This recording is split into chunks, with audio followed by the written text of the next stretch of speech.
Valley near where they moved to Utah. And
then pretty much.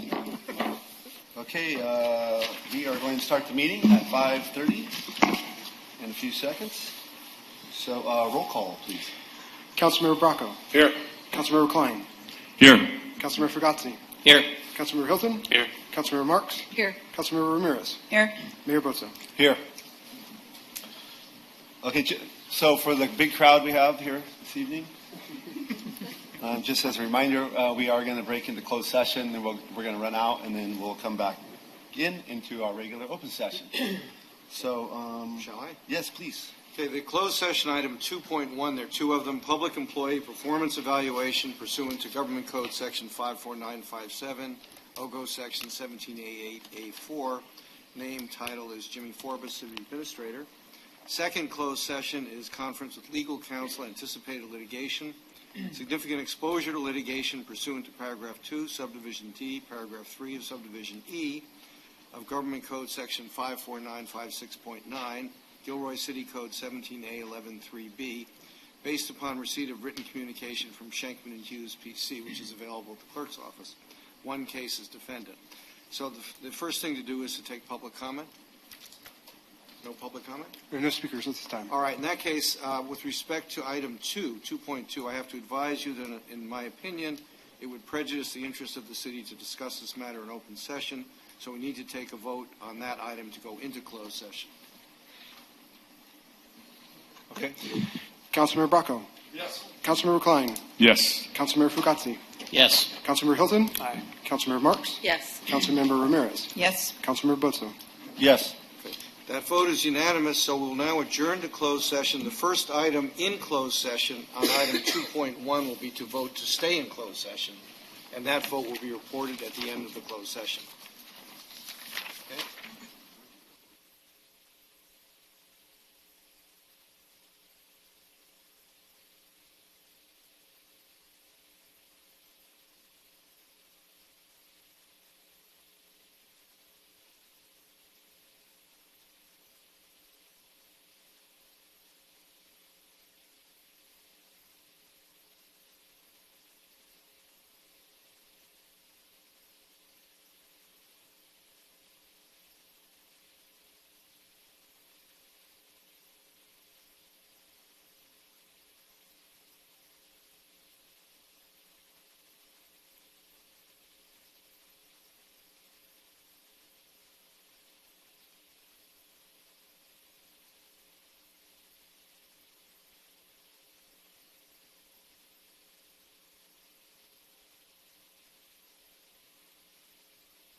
Yep.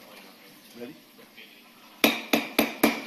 Okay, we're adjourning the special meeting to open session, and the announcement of the closed session is that the vote to stay in was unanimous and there is no reportable action. So the special meeting for 5:30 is now adjourned, and the mayor can now open the regular meeting agenda for 6 p.m. meeting. Okay, 6:09 p.m. We're going to open. 6 p.m. Well, it is 6:09. Yes, it is 6:09. It's okay. Call to order. Roll call, please. Yes, Councilmember Bracco. Here. Councilmember Klein. Here. Councilmember Fugazi. Here. Councilmember Hilton. Here. Councilmember Marks. Here. Councilmember Ramirez. Here. Mayor Bozo. Here. Thank you. We'd like to rise for the Pledge of Allegiance, and please stay standing for the invocation by Pastor Greg Quirk. Councilmember Tom Klein, please.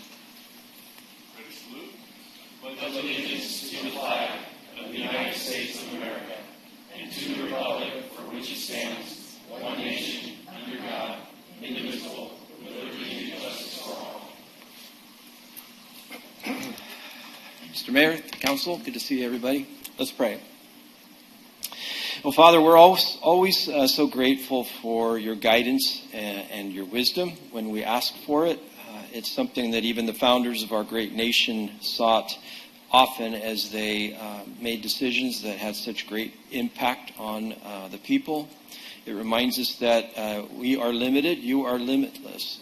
And I pray for our council tonight that you would give the same as they adjudicate difficult topics that impact our community. Bless their families, their children, their marriages, and bless our time together this evening. And we pray in your name, amen. Thank you.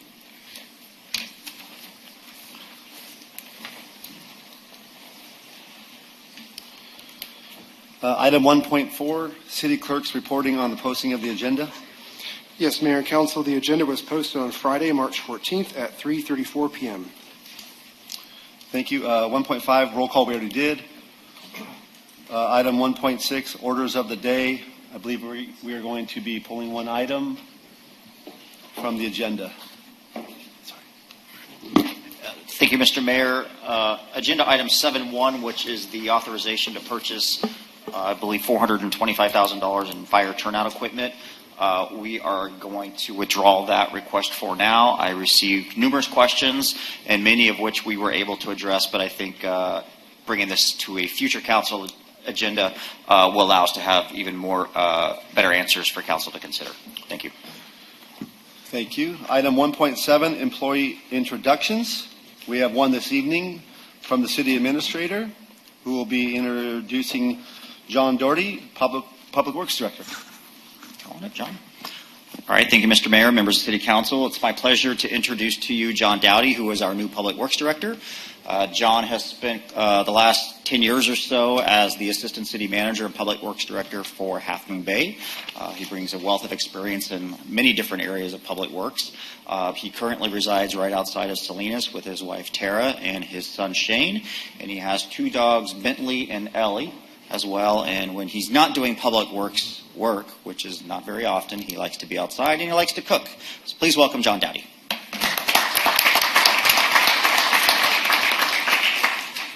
Good evening, Mayor, Council members. Thank you so much for the opportunity to come up and introduce myself. I want to thank you for the opportunity, thank Jimmy for the opportunity as well, to represent this great city. I look forward to a long and fruitful relationship with each of you, as well as our council members here and community members. And thank you again for the opportunity. It is an honor. Thank you. Thank you. Moving on to item number 2, ceremonial items. We have none this evening. Number 3, council correspondence. We have none this evening. And then item on number 4.1, we are opening for public comment. Any public comment? Yes, Mayor and Council, we have one speaker, Greg Felios.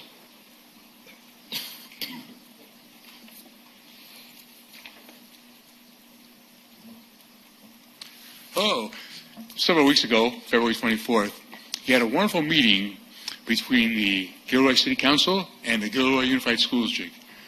It was fabulous to see these two parts of our community working together. I would hope that we can continue this connection you have with the Gilroy Unified School District. I know they look up to you for help, support, and guidance, and hopefully you can do the same with them. And I hope, and I've said this to them, and I've said this before in recent past, that you, the City Council, should be the cheerleaders for the Gilroy Unified School District. Support them. These people are the ones that are involved with all the children in our community. And isn't that one of the most important things that we have in our lives is these children and raising these children together? So hopefully, I'd like to see you guys. I'd like to see the City Council,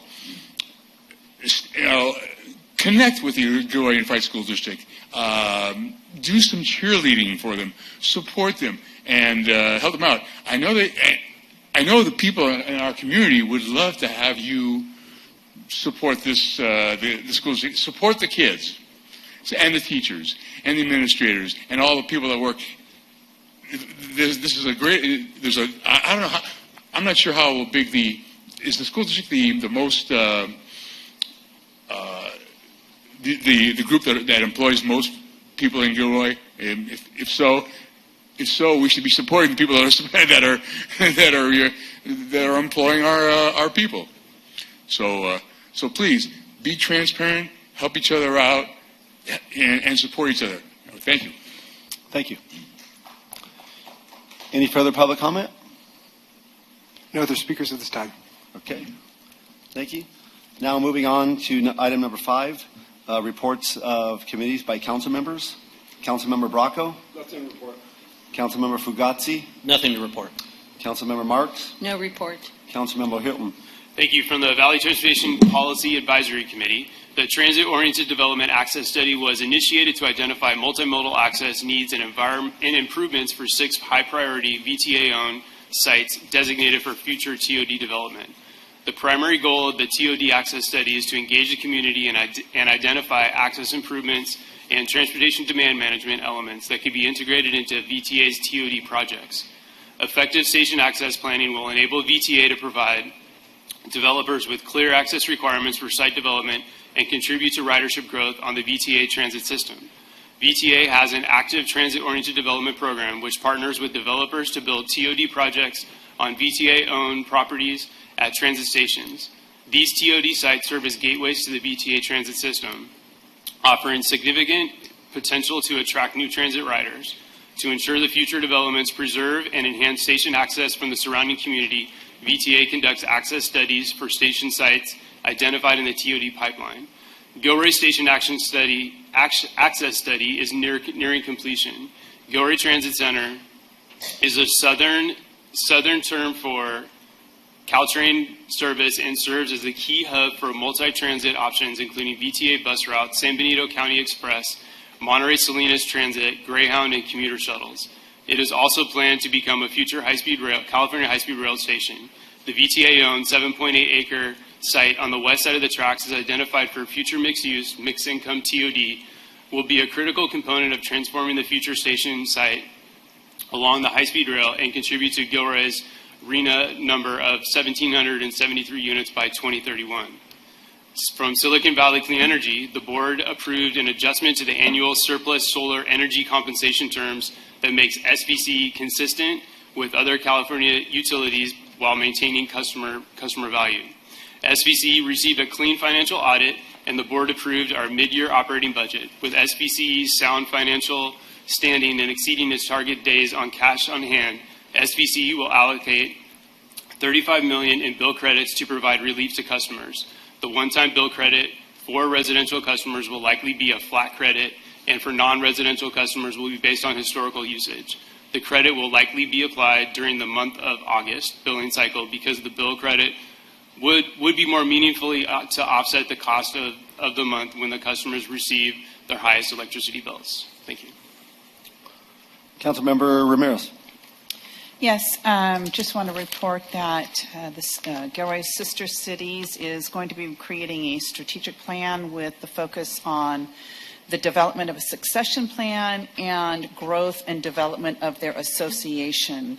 Once that's completed, they will create a communication plan, which will be developed to support the strategic goals. And that's it.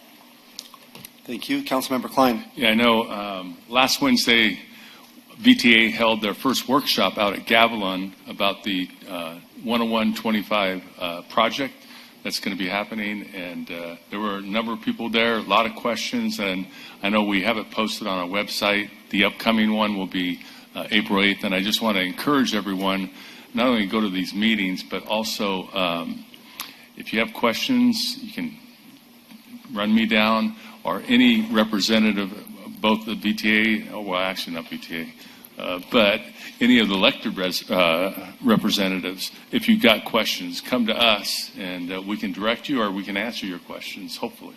So, thanks. Thank you. I will echo. I was on that committee meeting the other day as well, and I just wanted to make one comment about public input and public comment at some of these meetings. So, as many of you know, that VTA is a giant organization, and they deal in a lot of things. And we saw something interesting that day, is that, members of the public showed up. There were farming families that showed up, and their voices were heard. And that made a big difference. I was very surprised and happy to see that. It was a great day.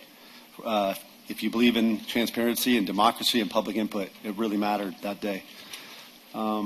Speaking of VTA, I'm an alternate on the VTA Board of Directors. I'm an alternate to Mayor Mark Turner in Morgan Hill, and I don't have a lot to report other than most of you have been watching the news that the VTA is on a strike, so the bus and train service is still delayed as far as I know as of this morning, so there's no changes there. In regards to another committee that I'm on the Gilroy Gardens Board of Directors, and Gilroy Gardens just celebrated their 25th anniversary over the weekend. Yesterday, actually, they had a celebration in celebration of 25 years. So I was able to speak at that as the mayor, and some of the comments that I made that, we're very, very thankful, this council and this city, we're very thankful that the jobs and the economic activity that Gilroy Gardens provides, and that we're all very interested in what can happen out there in the next 25 years. So that's my report. Moving on to the consent calendar, item number 6.0. Consent calendar. Any public comment, please? No public comment. Okay. Any questions or comments about? I'll second. Okay, I have a motion from Councilmember Bracco and a second from Councilmember Klein to approve the consent calendars, items 6.1, 6.2, 6.3, and 6.4. Councilmember Bracco? Yes. Councilmember Klein? Yes. Councilmember Fugazi? Yes, sorry. Councilmember Hilton? Aye. Councilmember Marks? Yes. Councilmember Ramirez? Yes. Mayor Bozo? Yes. Motion passes 7-0. As mentioned before, we have removed item 7.1. We will move right on to item number 7.2. Award a contract to Advanced Design Consultants for HVAC and mechanical design services at Old City Hall Restaurant, project number 25 RFP ASD 505, in the amount of $144,774. Staff report, please. Good evening, Mayor, members of the council, members of the Gilroy community. Leanne McPhillips, the Administrative Services Director. The item before you tonight is to approve the design of the Old City Hall HVAC replacement. So just a little bit of background information for the council. The Old City Hall building was built in 1905, and it's been on our historic registry since 1975. It's a city-owned building, and we lease it to the Old City Hall restaurant. The current restaurant has been in operation since 2012. The HVAC system is over 35 years old and has reached the end of its useful life. Frequent repairs are necessary, and on hot days, the system really struggles to keep up. We've had over $40,000 in repairs over the last 2.5 years, and that's from both city staff time being allocated to going to the restaurant for repairs, as well as bringing in a third-party contractor to conduct repairs that our staff was not able to complete. The replacement of the HVAC, as a result of all that, the replacement of the HVAC got included in the fiscal year 24-25 capital improvement program. So we knew this was a project that we needed to take on at some point given the status of the system. So this is the phase 1 piece of the project, which is our design.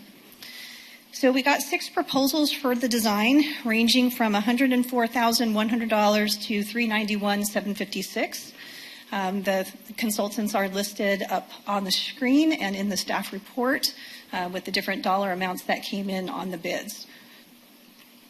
So we had a scoring committee who evaluated all of the bids in detail and selected Advanced Design Consultants as the best firm to work on this project. That decision was based on their experience with similar projects, their qualifications, their methodology of how they would go about the project, their staffing plan, their timeline, and then their overall cost. They were the second lowest of the group. And their proposal includes project management, preliminary design, 30, 60, and 100% plans, all of our regulatory permit preparation and acquisition, bid package development when we put the project out for construction bid, and then bid and construction support services. So Advanced Design Consultants, the proposed cost of the work to give us the design plans that we need to move this forward is $125,890. We add a 15% contingency if there's any unanticipated changes or issues, and we'll only spend that money if absolutely necessary, for a total project cost of $144,774. We do have this project budgeted in the facilities fund, and the fiscal year 25 CIP budget has $360,700 set aside for this project. That's sufficient to cover the design phase of this project, but as you'll see, it's probably not going to be sufficient for the construction. The remaining budget that we would have is $215,926. We know that's probably not going to be enough for construction. When we put the design plans out to construction bids, we'll actually get a confirmation of what it's actually going to cost to construct this new system. But using the standard of 15% design to the overall cost, we could be looking at something in the neighborhood of $800,000 for the actual construction of the system. We're just not sure. Once we get to that phase of the project, we would bring that back to council, and council would have obviously another opportunity to evaluate this and look at the costs of the bids for construction and make a decision at that time. So the next steps would be, upon council approval, with the proposed contract with Advanced Design would be finalized and executed by the city administrator. We'll give a notice to proceed, and then it's about 6 months for us to get to 100% construction plans that we can put out to bid for getting estimates on the construction part of the project. Walter Dunkel, our facilities and fleet superintendent, is here as well. If you have any questions for me or him, we're happy to assist. Councilmember Fugazzi. Yeah, a couple questions. So in total, maybe an $800,000 project in total to get the air conditioning fixed. We think for the construction, it could be up to $800,000. So almost $1 million then. Almost $1 million. And the current lease that we have there expires when? I don't know off the top of my head. It's coming up? Coming up for renewal. And the monthly rate is, I think I know, but I just want to make sure. I don't know off the top of my head. We are currently month to month with them. Okay. And I believe the rate is between $2,500 and $3,000. It goes up by CPI annually, but I'm pretty sure that's the range off the top of my head. So we've spent $40,000 over 2.5 years. So $20,000 a year or something in repairs. Give or take. So we might be able to get a few more years out of it if we spend 20, 30, 40 grand a year or something like that. As long as it's fixable. We are way beyond the useful life of the system. We're concerned that the system will go down, and if it goes down in the hot summer months, that creates a significant problem with the fact that the building occupies a restaurant, and But then we lose a tenant. I'm sorry? Then we lose a tenant for $3,000 a month. We could. Okay. Thank you. Councilmember Bracco.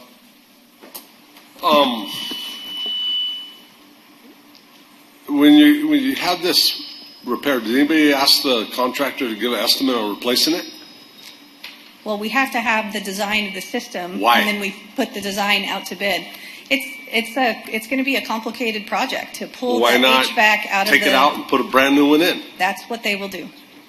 And it will be designed for that building. But why do you have to go through? We all know what happened when we did it here. It was so expensive that we said no. Mm-hmm. And that's what's going to happen here. This is an old historic building. Mm-hmm. Why not just replace what's there? Well, that's what we're trying to do, but we have to do it correctly and to specs and to all the standards that we have to have it built to. So we have to get the design plan in order to determine what it's going to take to construct. It just seems like you guys make things as hard as possible. Any business would call up a contractor and they would replace it. I did mine. They brought in a crane and they put a new one. It's not a big deal, but you guys are making it a big deal. Councilmember Ramirez. So have they historically been on a month-to-month, or is there a reason for it being on a month-to-month? I believe the original term was maybe 5 years. They've had several instances in the last couple of years of consideration of selling the business, Mm-hmm. and therefore, until there is more stability, I think, in who's going to ultimately run that business, we've just stayed on the month-to-month for now. So that's more coming from them rather than we're having issues with them? Yes. Just want to clarify Yes, that. that's correct. Councilmember Klein. How long has it been rented out as a restaurant? 2012? Well, 2012 for Old City Hall, but prior to that, there was Chips and Salsa, and there was, Tapas. I think, Tapas Restaurant. Right. So there were a few restaurants that weren't successful, kind of short term, but Old City Hall has been there consistently since 2012. It's been a restaurant ever since the 80s when it was Okay. Yeah. You got the historical data. Yeah. There you go. back Now, in in terms time. of documentation of previous work done on this, I know they don't have as-bills because it was built back in 2005 and they Right. didn't have drawings really, Right. as far as what we see now. So Right, really, yeah. in documentation, by having contract this firm, we're creating basically the construction documents Correct. to bid this out. Correct. Yeah. It's been rebuilt twice. You're off. Right, I understand. We rebuilt it back in the 80s, and then they had the earthquake, and we had to rebuild it again. Right. Councilmember Marks. I have to agree with Councilmember Bracco. The companies that would come in to do the job, to me, they would know what was expected because they're used to doing these projects. And I am not for hiring this consultant. We're spending $140-some thousand on it, and then I just heard where this cost could go up to $800,000.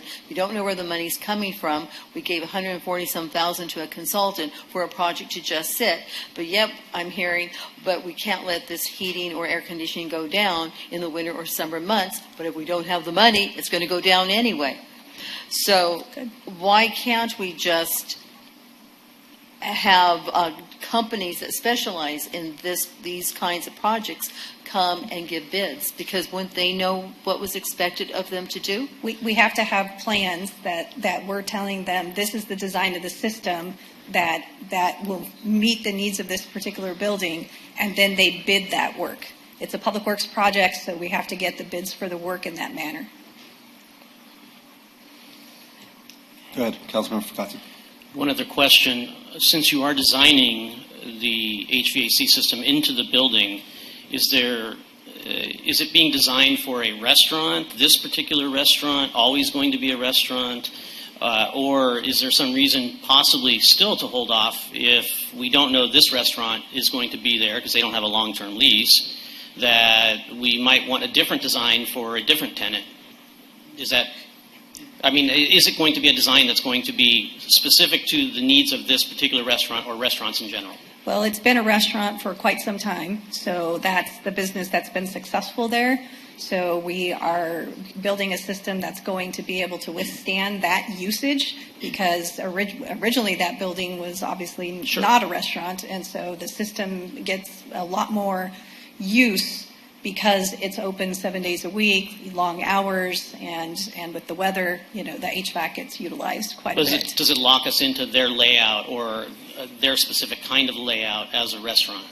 Well, I don't know that. Walter, do you know? I think, come up, Walter. But I think it will be built, for, how the building is laid out now and what we know it to be. But maybe we'll have some flexibility to be able to adjust if a different use went into the building.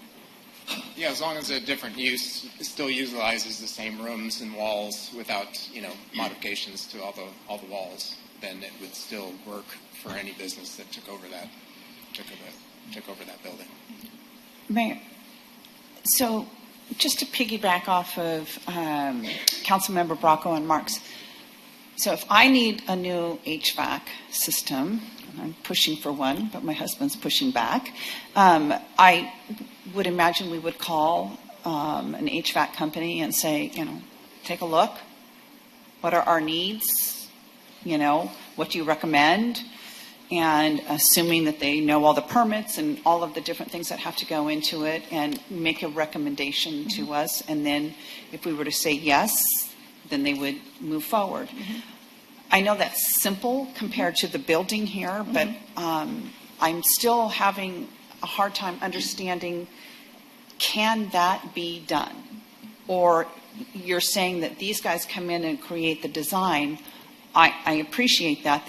I'm sure are nuances, but the question is, could we bypass this $144,000 expense and go straight to an HVAC company that could come in and then make a recommendation and then do it if we agreed? So I don't think the dollar amount of this particular contract is going to be big enough to qualify for the design build model that we approved in the city charter, but maybe our city attorney could speak to that, but we would have to follow our public works bidding process.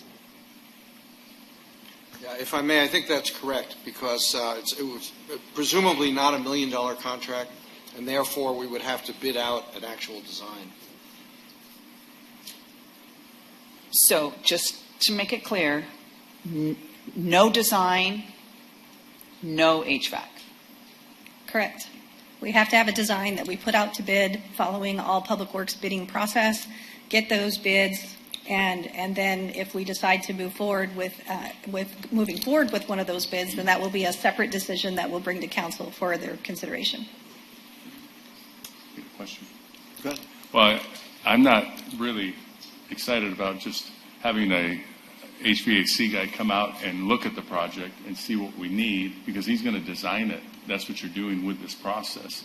This gives you cover and protection because who knows, he could come back with additional things that change orders. And I think you go with a scope and a spec on a project, and they determine that. This consultant's not going to be able to bid on this project, right? Yeah, so this is an engineering design firm right, only. Exactly. They are not going to do construction. If you're going to go this route, you need to have that spelled out. And I wouldn't be comfortable opening it up to just subs coming in and randomly bidding on something that they don't know.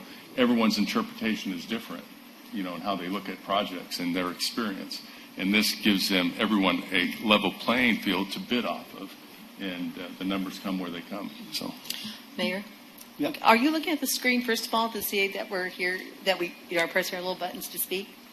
Or do we just pop it out? Okay. No, I'm not. I don't then have you don't a mind screen. if we just No, go pop ahead. out? Yeah, Okay. yeah. All right. Now I have another question. Okay. If we approve this tonight, then, and you've already said the cost is going to go way over. We think it's going to go okay. over. We won't know until we I would actually like put some it out to bid. assurance that if we go to all of this expense, that this is going to be done in a timely fashion as construction costs keep going up, up, up. Where would I guess this is a Jimmy question, where would the extra money come from? Or do you see it not getting done? We get the plans and then it just gets shelved. Well, usually for items of this nature, the council uses one-time funds. And it's no different than any repairs we do on any city building. We do budget for some of that, but as you stated, the amount of the remaining budget, $215,000, is not going to be enough. So whatever that delta is, we have to come up with a financing plan, and has typically been the use of one-time funds. And do you see that happening right after these bids come in? Well, I think Leanne could speak on the schedule of what the designer and construction, but we have no reason to, once we get the design done, we have no reason to wait to bid it out because the design is finished and we just bid it out like we have to according to the purchasing code. That's right. So 6 months to 100% construction plans that we can put out to bid. Okay. So it will be done. And then we put it out to bid, we'll get those bids back, and then we're going to be right back here telling you Asking what those results are and go, no go. Do we want to move forward or not? Okay. Thank you. You're welcome. Okay. No further questions. I'll move on to public comment. Yes, Mayor, Council, we have one speaker, Ron Kirkish. Good evening, Mayor, Council, and community. When the comment was made that we're going to invest about $144,000 and maybe $800,000 down the road, it kind of concerned me, of course. The issue that concerned me, though, is there's been we had some ladies here, some educated ladies that tried to say, we got to get rid of natural gas. We got to get rid of it completely. Would this be something that would be considered to be folded in during this time for $800,000? So I think what I'd like to know is for sure what this is exactly for, and that it doesn't include any extraneous issues, especially in regards to so-called clean energy. Thank you. Any further public comment? No other speakers. Okay. Councilmember Fugati. So I'm inclined not to support this, mainly because it's $1 million expenditure into a building that I think as we go into, after first strategic planning, we go into looking to see some of the larger issues we want around to focus on during economic development. It's not off the table that we have a lot of assets in the city that can be protected historically, but also not managed necessarily by the city. This is an evidence of what it is to be a property owner. If you own, a Victorian home or an apartment building, or in this case, Old City Hall, with it comes all of the liabilities, and the other side of the ledger needs to be there for you to take on all of those liabilities. I don't know that we have at this moment, especially with the newer council that we have and some of the direction we had at the strategic planning for economic development, that we wouldn't want to look at this differently, especially in light of what a new tenant might be there, possibly liquidating it with deed restrictions or other things that might come up that we just don't even know yet. And on the other side of that is a maybe that we might have to put $30,000 or $40,000 into a repair, or maybe it will break altogether, and tenant that we have on month to month getting $2,500 to the city is not going to be able to have a business that they're looking to sell there anyway. And so for those reasons, at least at this time, I would not be supportive of this. Other comments? Councilmember Hilton. Okay. So going through this strategic planning and budget process, this is my third time doing it. So we're in an awkward moment where we're working off the past council's, approved budget, strategic plan. I was in favor of this, and probably a year ago we probably would have gone through with it. But now, after going through our new strategic plan and wanting to build out this economic development, this is an asset that's sitting there, and just like Councilmember Fugazi said, it could be an opportunity that we may or may not know what we want to do with by the time we're done with this budget. And we would be using one-time funds. So maybe those one-time funds could be used towards something else that, that is a little bit higher. I know that maybe hearing back to staff, like, I'm sorry, you got to keep repairing it, is frustrating. I get it. But we're a 150-year-old city. This is not the only thing that needs repair. But I think we need to give this new group the opportunity to pursue that economic development portion of our strategic plan, and I think this property is going to play right into that. So that's where I'd like to not move forward on this tonight. Keep it. Obviously, it's in our CIP, so we don't have to create it again, but not move forward with it tonight either. Thank you. Councilmember Klein. Yeah, I know I mentioned just the processes, if we went forward with this, why we need to do that. But I concur with both my Councilmember Fugazi and Hilton about right now where we're at. I was part of the approval process 2 years ago, and it is on the CIP. But at the same time, with where we're at and what we've been talking about, I would tend to lean the same way with them on this at this moment. And, you know, it's our product and our building, so we'll have to take care of it maintenance-wise. In the meantime, that's just what we're going to have to do. So I concur with them. Thanks. I'll make a motion that we reject this. Second.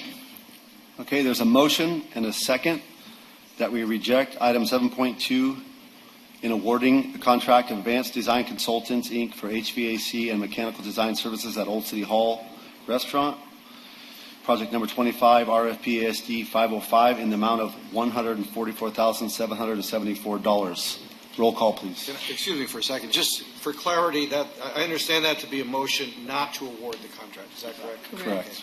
Okay. That's without prejudice to this matter coming back at some future time, correct? Correct. Of course it can. All right, thank you. Roll call, please. Okay, Councilmember Bracco. Yes. Councilmember Klein. Yes. Councilmember Fugazi. Yes. Councilmember Hilton. Aye. Councilmember Marks. Yes. Councilmember Ramirez. Yes. Mayor Boto. Yes. Motion passes 7-0. Moving on to I'm going to jump to item number 8.2, just as a reminder for some of the public that item number 8 is a public hearing. Excuse me, I got that wrong. I'm so sorry. Okay, moving on to number 8.1. Tentative map applications to subdivide approximately 6.7 acres into 42 single-family duet residential lots and approximately 41.36 acres into 84 single-family residential lots in the Glen Loma Ranch Specific Plan area. Any disclosures by council? Okay, staff report, please. Good evening, Mayor and City Council. The Glen Loma Group is before you this evening requesting subdivision of the last remaining neighborhoods in the Glen Loma Ranch Specific Plan area. There will be 2 tentative maps under consideration this evening. They are generally bordered on the north by Christmas Hill Park.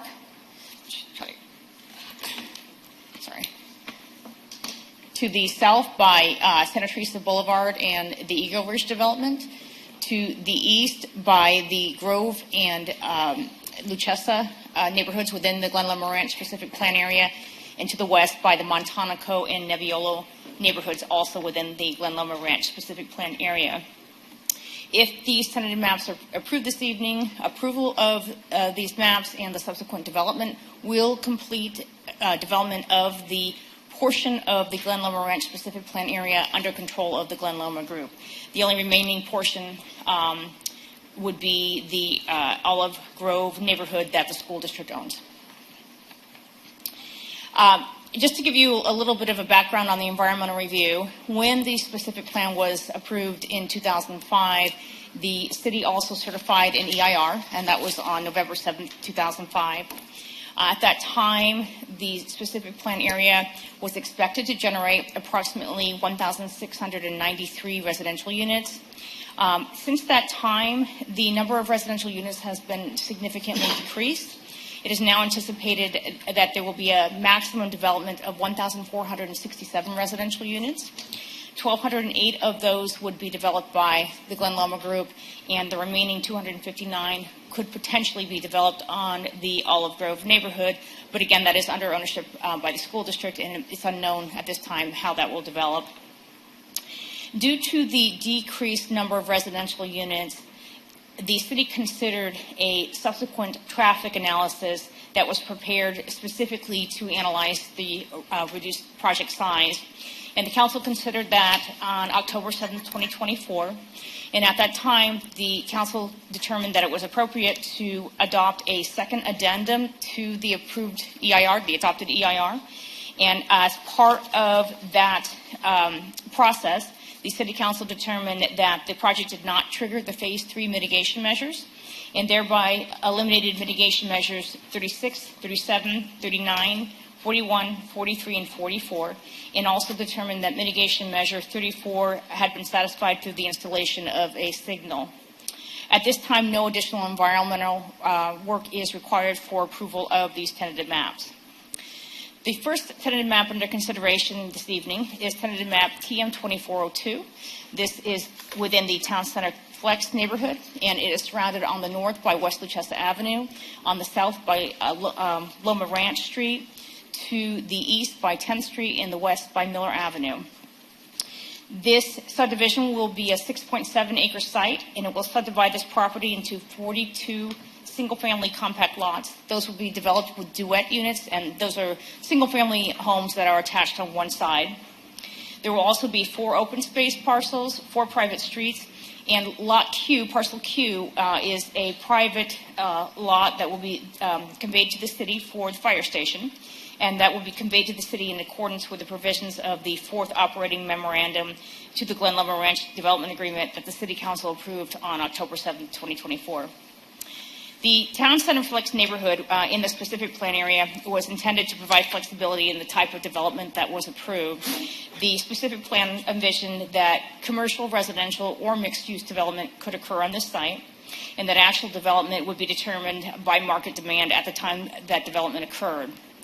When the City Council adopted the 4th operating memorandum, the Council determined that no commercial uses would be developed within this area, and that specifically that only single-family attached homes would be developed here. The Council further determined that no specific plan amendment was required because the specific plan allows single-family and multifamily homes. The second map is TM2403. This consists of 3 neighborhoods: the Canyon Creek, Rocky Knoll, and Malvasia 2 neighborhoods. Starting with Canyon Creek, which is in the northeastern portion of this tentative map area. This consists of 40 compact single-family lots. It will also involve construction of the Autumn Camp Trail, which is a trail that will run from West Luchessa Avenue down to the Santa Teresa Trail. This neighborhood will complete the Luchessa Bridge. It will have a density of about 10.26 dwelling units per net acre, and 8 homes will back onto West Luchessa Avenue in this neighborhood, and those homes will have a sound wall. Moving down to the Rocky Knoll neighborhood, this neighborhood is adjacent to Santa Teresa Boulevard, and this neighborhood will consist of 21 compact single-family lots. It will construct a portion of the Santa Teresa Trail that abuts this neighborhood, and it will complete the Autumn Camp Trail. This neighborhood will have a density of about 10 units per net acre. There will be 5 lots that back onto Santa Teresa Boulevard, and those will necessitate a 6-foot-high sound wall. And then finally, the Malvasia 2 neighborhood is at the corner of Santa Teresa Boulevard and West Luchessa Avenue. This will consist of 23 compact single-family lots. It will also conclude construction of the Santa Teresa Trail through the specific plan area.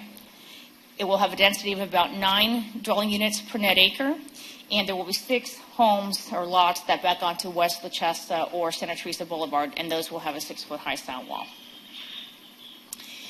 The City Council must approve a tentative map unless it can make one of the following findings: that the map is subject to severe flood hazard or severe inundation, that the map is not consistent with the general plan, that the map is not physically suitable for the type of development and the proposed density of development, that the map is likely to cause substantial environmental damage or substantially and avoidably injure fish or wildlife or their habitat, that the map is likely to cause serious public health problems, or the map will conflict with easements acquired by the public at large for access through or use of property within the proposed subdivision. Staff cannot make any of these findings, and therefore we are recommending that the City Council determine that tentative map applications TM2402 and TM2403 do not require independent CEQA review beyond EIR Addendum Number 2 adopted by the City Council on October 7, 2024, and that the City Council adopt the resolution approving tentative map TM 2402, subject to the findings, conditions, and mitigation measures provided in the draft resolution. And finally, that the City Council adopt the resolution approving tentative map TM 2403, subject to the findings, conditions, and mitigation measures provided in the draft resolution. And I can answer any questions you have. Questions for staff? No questions for staff? Public comment? We have no speakers at this time. Okay. I assume there's no further questions. We do have 3 different motions as a reminder. So I'm looking for some action on item number 1. I move to approve. I second. Okay, so I have a motion by Councilmember Marks and a second by Councilmember Ramirez to determine that the tentative map applications TM 24-02 and TM 24-03 do not require independent CEQA review beyond EIR Addendum Number 2 because none of the conditions described in CEQA Guidelines 15162 are present. Councilmember Bracco. Yes. Councilmember Klein. Yes. Councilmember Fugazzi. Yes. Councilmember Hilton. Aye. Councilmember Marks. Yes. Councilmember Ramirez. Yes. And Mayor Bozo. Yes. I'll entertain a motion. A motion? I have a motion by Councilmember Klein. I'll second. Go ahead. Leah. Second by Councilmember Bracco to adopt a resolution approving tentative map TM 2402 subject to the findings, conditions, and mitigation measures provided in the draft resolution. Councilmember Bracco. Yes. Councilmember Klein. Yes. Councilmember Fugazzi. Yes. Councilmember Hilton. Aye. Councilmember Marks. Yes. Councilmember Ramirez. Yes. Mayor Bozo. Yes. Looking for a motion on item number 3. I move. Okay, I have a motion by Councilmember Ramirez. I'll second. I have a second by Councilmember Marks to adopt a resolution approving tentative map TM 2403, subject to the findings, conditions, and mitigation measures provided in the draft resolution. Councilmember Bracco. Yes. Councilmember Klein. Yes. Councilmember Fugazzi. Yes. Councilmember Hilton. Aye. Councilmember Marks. Yes.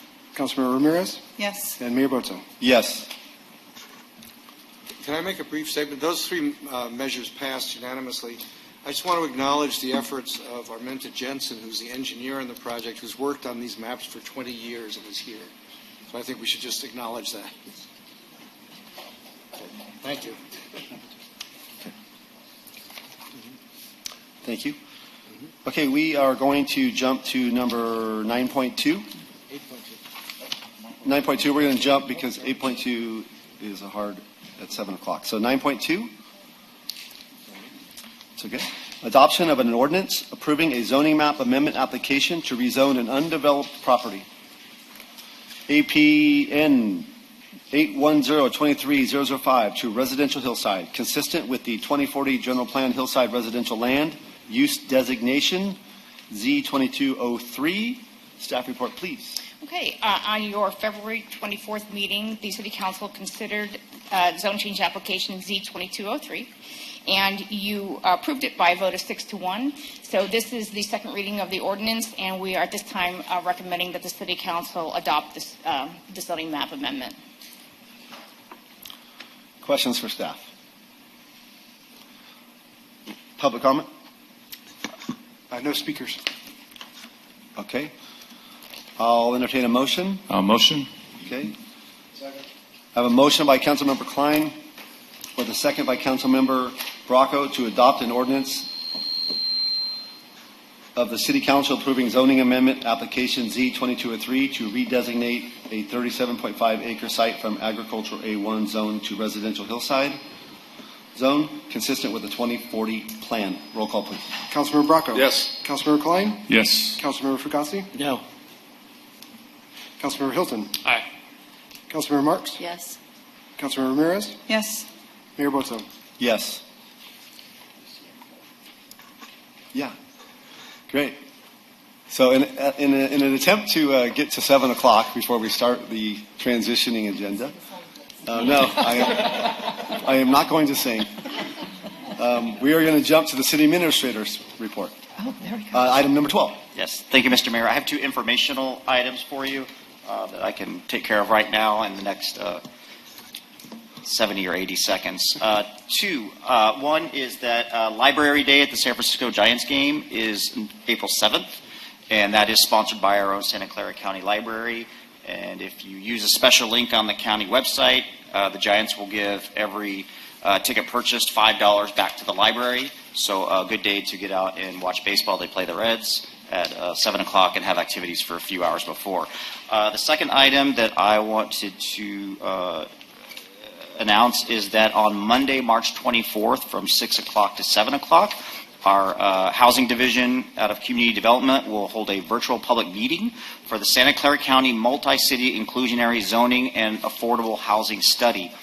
In a nutshell, this study is a collaboration from several kind of smaller cities, but some big ones in the county, to develop an initiative to update and enact new affordable housing policies. It is part of our housing element to do, and so being the city of our size, it's good for us to collaborate with other agencies and share the load and the workload.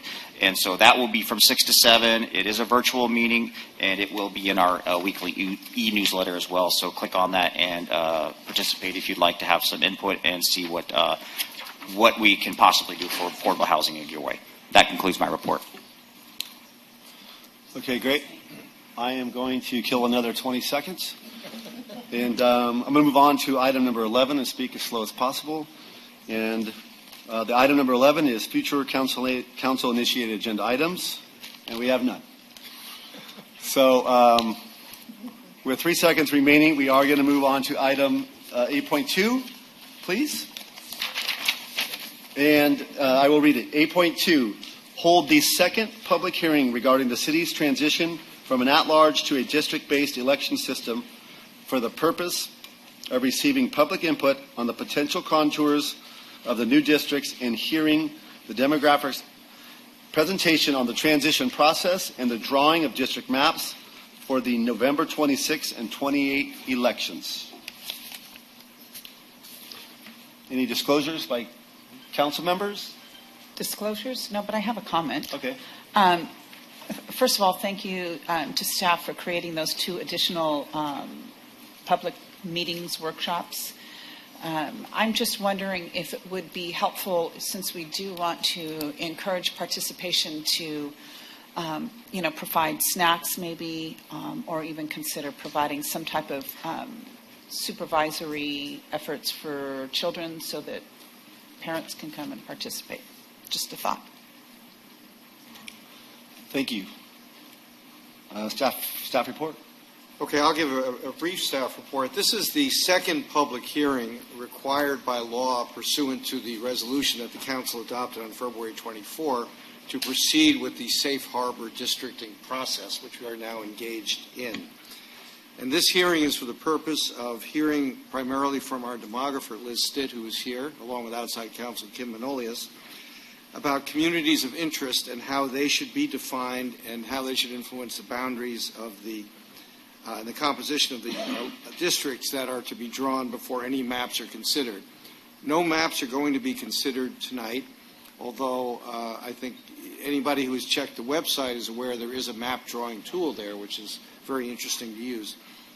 After the public hearing is closed, the council should at some point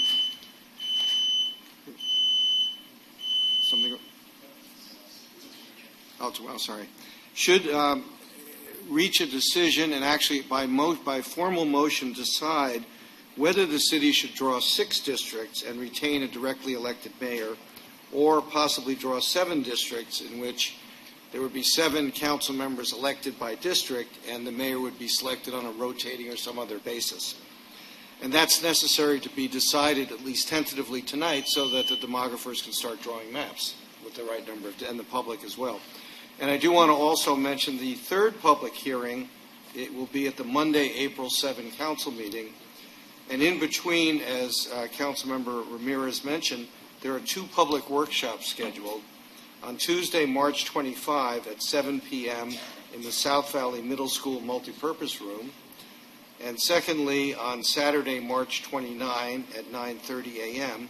in the Christopher High School Library. So those will be additional avenues for public participation in addition to these public hearings. So I'm not sure if Mr. Manolius has anything to add at this point or is available to answer questions. So let me turn the meeting, if I might, over to our demographer, Liz Stitt, from Redistricting Partners. Thank you, and good evening. Let me go ahead and pull the presentation up. As mentioned, this is the second meeting. It's going to look very similar to the last one. This one's going to have a lot more details for how the public can get involved, so some of this is going to sound very repetitive. That's a part of the process, is the learning process. And hopefully folks who didn't watch the last meeting can catch up tonight. So things we're going to go over is what is districting, what's the CVRA, the public hearing schedule, including those 2 new outreach meetings, the traditional districting principles we use. It's how we craft our maps. We'll go over what communities of interest are, how to get involved, the population, and what's next. So first of all, what is districting? The whole reason why we're here. Essentially at the heart of it, it's just establishing election districts. And these boundaries determine 2 things: who's eligible to run for that seat and who's eligible to vote. Under the California Voting Rights Act, they make it very clear there's really only one way forward with a districted election. So you have to be one representative for your election district, and you have to live within that election district in order to vote for that person. We hear often, I get questions like, well, what if we had election districts with 3 representatives or something like that? Again, it's got to be one representative within an election district, and you have to live within that district to vote. So, the California Voting Rights Act, this was a law that was created in the early 2000s, essentially prohibiting the use of at-large election systems if there's evidence of racially polarized voting occurring. And racially polarized voting, here for this purpose, it's defined as differences in voting patterns among protected classes and the white population. You'll hear me use terms like protected classes. The best way to define that is by looking at the Federal Voting Rights Act, and that is a protected group of people in that law. The 3 most common protected classes in California include Latinos, African Americans, and Asians. So in the city of Gilroy, the largest protected class would be Latinos. So the California Voting Rights Act, it takes the principles of the Federal Voting Rights Act and it expands on it in a couple of ways. So the Federal Voting Rights Act uses the term majority-minority, and that's the standard for determining vulnerability. In California, with the California Voting Rights Act, it takes that standard and it lowers it to the ability to influence. So that could be anywhere between like 25, 30, 40% of a protected class. So it doesn't have to be over 50%. And then the CVRA also requires that plaintiffs get fully reimbursed for their legal fees. This is where the law gets its teeth. And there has been no jurisdiction that's successfully challenged this. So it's financially the prudent way to go. And of course, these fees can be lessened and capped as long as we follow the safe harbor provisions. So that is what we are doing in our process. 2 very important provisions in the safe harbor guidelines. There's got to be 5 meetings. The first 2 are devoted to education, collecting input from the public, and then the next 3 will be devoted to maps. So we don't look at maps for the first 2 meetings, but the next 3 will be devoted to maps. And then all of this has to be completed within 90 days. So even though this won't be implemented until 2026, next year, we still have to get this done in 90 days. So here's the updated schedule. So obviously today is the public hearing number 2. We're also going to have 2 community meetings in between now and the next hearing. So on March 25th at 7 p.m., we'll be meeting at South Valley Middle School. And then on March 29th, that's a Saturday, we'll be meeting at 9:30 at Christopher High School. So there I'll be presenting very similar presentation to today, and I'll also be sticking around helping people draw their own maps, answering questions. It's really an opportunity for folks to have a back and forth with us as the demographers and staff, because it's a little bit harder to do that at these public meetings. So we wanted to give the public an opportunity to really have an impromptu session with the map drawers in the city. Oh, and one more important deadline. March 31st is when the maps will be posted to the website, and we ask that members of the community submit their maps by March 30th in order to be considered at the next meeting. So at the next meeting, you'll receive draft maps from us and all the maps that are published on Districtor that are posted before March 31st. So that leads us to the required districting criteria. So this is a ranked list of criteria set forth by the state under the Fair Maps Act. So the first and most important criteria on here is each district has to be relatively equal in population. So we're looking at U.S. Census population to determine what is relatively equal. And we use less than 10% deviation to be considered as relatively equal. And I'll show you guys how to calculate that when I show you how to use Districtor. And then each district has to be contiguous. So remember, that's when we want to make sure that the election district is one whole piece, and we're not going from one part of the city to the other end of the city and saying that's one. There are a couple of ways of looking at contiguity. So there's literal contiguity, that's where it's one whole piece. And then there's travel contiguity. So here's an example of travel contiguity. That highlighted area is a railroad, and that prevents people from easily traveling across it. So the city decided to use that as a barrier to ensure that District 5 is travel contiguous. And then I'm skipping past maintain communities of interest because I'm going to come back to that. The most important aspect to talk about tonight. But next is lines should be easy to identify. They should be understandable. If a member of the public looked at a map and saw the lines, they should say, yes, that makes sense.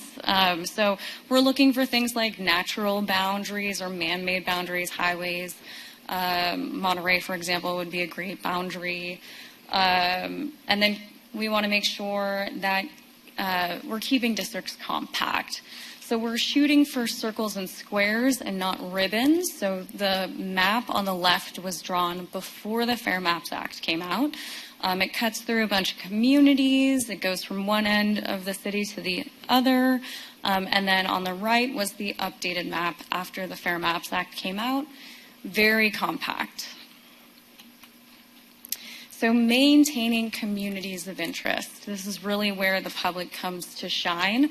California is very fortunate to have the Fair Maps Act, where it places so much emphasis on public engagement, making sure that the public is involved in the redistricting or districting criteria, and maintaining communities of interest is one of those aspects. You can see it's relatively high in the list of criteria. And it's something that really the community needs to define. So a good way of defining a community of interest in general is it's a group of people who share societal concerns or economic concerns who would benefit from being districted together. So some characteristics include things like public safety, cultural districts, shared socioeconomic characteristics, We like to think of them as building blocks of an election district. So remembering that communities are stronger when they're able to advocate for themselves, when they're able to vote together cohesively. If we inadvertently cut through their community, it's going to take away some of their power, their collective power. So we're trying to identify communities of interest as much as possible, and it's why we encourage the public to let us know about their specific communities of interest. I like to show this slide just to show how diverse communities of interest are. So of course it includes things like neighborhoods, downtown areas, rural areas. It can include things like tourism areas, media markets, so how people get their information, rural agricultural areas. Homeowners and renters are very common in California. So usually if you can make the argument that it's a community of interest, that you should stay together with your neighbors, then you're probably a community of interest. Unless you're part of these three groups. So under the Fair Maps Act, it does explicitly prohibit these groups from being considered a community of interest. So political party affiliation, incumbency, political candidates, and that's there to prevent things like incumbent gerrymandering or partisan gerrymandering. And then the next part, this is not prohibited, it's just impossible to draw. So groups of similarly minded people who do not share a geographic location or if they're citywide. So remembering we're trying to group these communities of interest together within election districts, and if they're citywide, then we're not going to keep them in one cohesive voting area. So when the public does get ready to give their presentation or testimony, we do like to prep them with these three questions. So does the community have a shared culture, characteristic, or bond? What makes you unique? What sets you apart from your surrounding areas? Is the community geographic in nature? So as demographers, we're looking for specifics like street boundaries, landmarks, something that'll let us know where you are, so we can put you on the map. And then how would you describe your community's relationship with the city, and how is it impacted by the city council's decisions? So there are a ton of ways that the public can participate. You can obviously speak at meetings like one tonight, speak directly to the decision makers.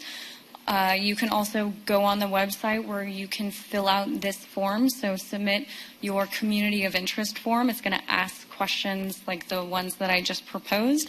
And then it gets a little bit more detailed, and it's really helpful to let us know where communities of interest are. Of course, and we highly encourage it, you can draw maps as well. So there are two different types of maps that we're looking for. We're looking for, obviously, community of interest maps. That's where you draw exactly where your community of interest is. It doesn't matter in terms of the population, but we are looking for boundaries, landmarks, and it really helps us let us know where your community is so we don't split it in the process. Additionally, we're looking for districted plans. So you can draw maps where there are up to 7 election districts, and draw it based on how you would logically split up the city. And there are a couple of ways of doing that. There are going to be paper maps. We'll have that ready for the community events. This is for folks who don't like to use computers or don't have access to the internet. So we have these paper maps for people to draw and have the ability to draw balanced maps. We have used these paper maps for cities like Napa and Davis, where we were able to successfully select one of those paper maps and elevate it, and they chose to go with that for their final map. And of course, we have Districtor. I love Districtor. It is so easy to use. If you haven't checked it out yet, please do. It was created by academics who wanted regular people to get involved in the redistricting process. So it's intuitive, user-friendly, and I'll show you guys how to use that in just a little bit. But you'll be able to draw things like community of interest maps and balanced maps. And you can draw maps that are 6 districts or 7. All of this information, so anything related to districting, will be on this website. And of course, you can always contact staff at districting@cityofgilroy.org anytime. You can ask questions, or you could submit testimony using that website as well, or that email address as well. But anything related to districting, so the video of tonight's meeting, or the presentation for this meeting, or the link to Districtor, all of that will be on this website. And then real quickly, when obviously this is the map at large, when you receive maps, you're going to get 2 different data sets. And you're always going to get the 2020 census data, and you're always going to get the citizen voting age population data. These are both very important and used for different things through this process. So the 2020 census data is used to determine balanced districts. So that's how we know if we're under that 10% deviation. And then the citizen voting age population is what we use to determine if we're following the Federal Voting Rights Act. So again, very important. We can't have legal maps without both of these data sets. So what's next? Obviously, you'll open it up to the public to hear their input, and then discuss things like what community of interest can you identify, let us know, because next time you're going to get some draft maps. So talk about the similarities, which communities should be together, and then provide us with some direction. What kind of maps do you want to see? Do you want us to base draft maps off of maps that we receive from the public? Do you have any ideas that are floating around and in terms of how you want maps to look for the next meeting? With the understanding that they're not drawn to be perfect, and at the next meeting you'll be able to adjust those maps. And then at the next meeting they'll be presented to you, but they'll be posted a week prior to the meeting on the website. So March 31st is when it will be posted. That's my presentation. However, I would like to show how to use Districtor if you guys will. Great. Okay. Let me pull up the website.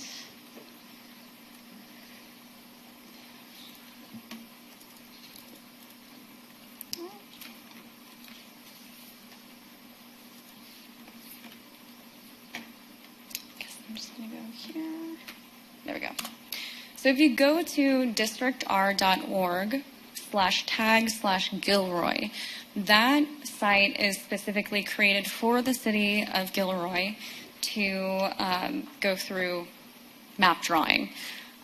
You're going to have a few options. So if you want to draw a city council district with 6 districts, you have that option. With 7, you have that option. And then your community of interest map is this red-orange button. When we go down, we see the public gallery. These are the maps that have already been submitted. So we'll be discussing them at the next meeting. You can see quite a few have been drawn, which is very encouraging. Love to see it. And then works in progress is not considered community of interest. It's where you can save your maps, come back to it. But just as a reminder to folks, once you hit save and share to the gallery, that is considered public testimony. So let me show you how to draw some maps. When you hit on, well, I'm going to first do identify community of interest. So it immediately goes to the city's boundaries. If we want to draw a community, we hit this paintbrush, and it allows us to change the size of the brush. So So you can see here, there are little blocks. Those are census blocks. That's the smallest unit of geography that the U.S. Census gives us, and we cannot separate them. So that is literally what we use to draw as well. And it's a great way for the public to see why shapes are made the way they are. Because sometimes we get census blocks that are a little strange looking, like this is one census block, even though it's... But census blocks are based off of things like topography. So I'm assuming there's a hill or a river or something over there. Yeah. So if I want to draw a community of interest, I just fill in whatever I think that community of interest is. I name it, and then I describe how it's a community. So again, we're looking for unique characteristics, what kind of bonds you have, how they're impacted by the city council. And then if you want to draw more, all you have to do is hit this plus sign, and then it allows you to draw another one. And then describe it. You can also look at the different data layers, so demographics, and then evaluation. This is more important for the other map option, but it is kind of cool that we get to break it down by things like citizen voting age, population. Again, this is what demographers use when we're drawing maps. So when it comes to communities of interest, population size doesn't matter, unlike districting. So it can be as large or as small. Don't worry about size. We just want to know where your community is. And then once you're happy with your community of interest, you hit save. And then you can either share now, which will go straight to the gallery, or you can hit work in progress and come back to it at a later date. So let's just real fast go over districting. So how do you draw a map? What is an equally balanced district? So this looks almost exactly the same, but it doesn't have color. So we'll use this brush as an example of how to draw.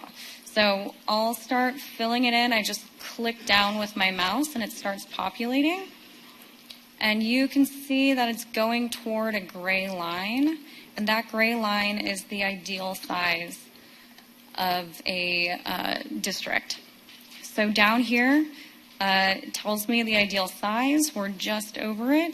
And it's got a deviation of 1%. So that's under that 10% deviation. So let's draw another district just to show you how to calculate the total deviation. And this right here, this is the eraser, very important. If there's something you don't like, you can just erase it. And there's a small little, okay, I'm just gonna fill that in. Okay, so when I want to draw another one, and I don't want to draw over a district, please hit locked already drawn districts so you don't inadvertently draw over this.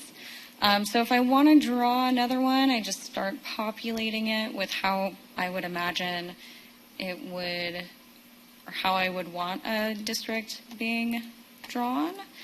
I went over, and then in order to determine the total deviation, you're going to hover over it to see the deviation for an individual district. This tells me that it's 4%. And remember, this is, well, now it's negative 2.4%.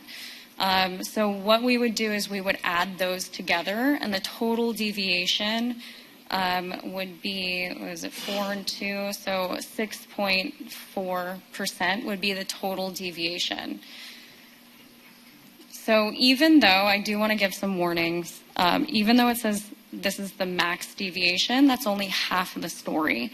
So if there is a deviation of 4% here, we still have to add that 2% in order to determine if it's under 10%.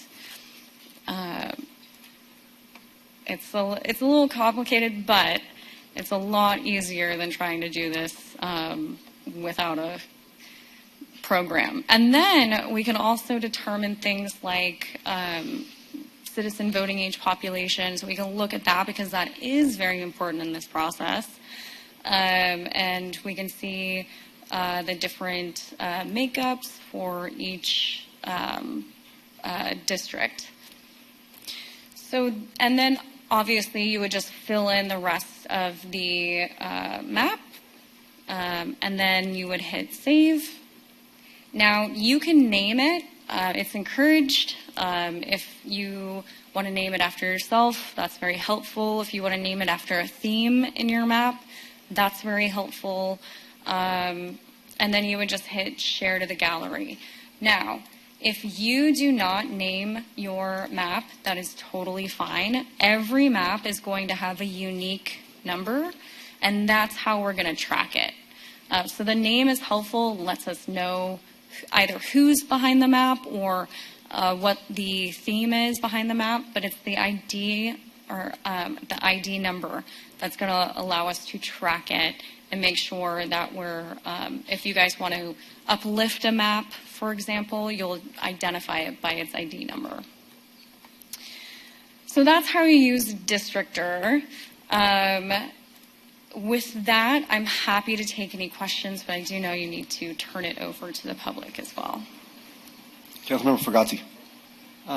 Seemed somewhat obvious to me in looking at this. Is any of this available in Spanish? Because isn't that part of the purpose of doing this? Yes. So Districtor's in Spanish? Districtor is not in Spanish. Staff and I are working on the best way forward for that. So we've had previous clients who would have a link to a page in Spanish with all the same content, or a PDF with all the same content. Or a video that shows them how to use it in Spanish? Is there anything like that, a training video? We've had people do that as well. So if you have any requests for staff in terms of how to handle that, that would also be helpful. I'm sorry, I misunderstood. So there is a video that shows how to use Districtor that's in Spanish? Not yet. So I'm currently working with staff on what is the best way forward with how to communicate the requirements from Districtor in Spanish. That just seems strange to me, that given the nature of the process and the reason for doing the process, that there wouldn't be help in Spanish.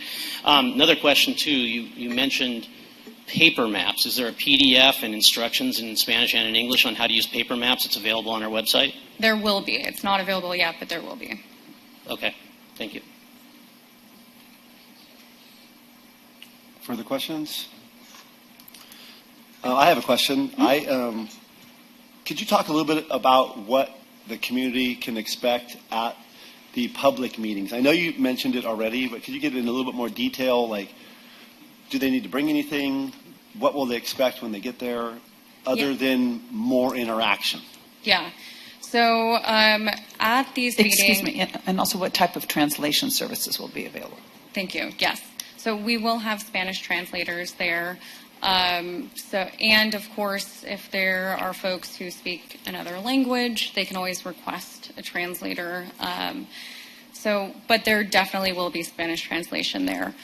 Usually the first 20 minutes of the meeting for these community outreach meetings are devoted to just education. So it's going to be essentially a very similar presentation.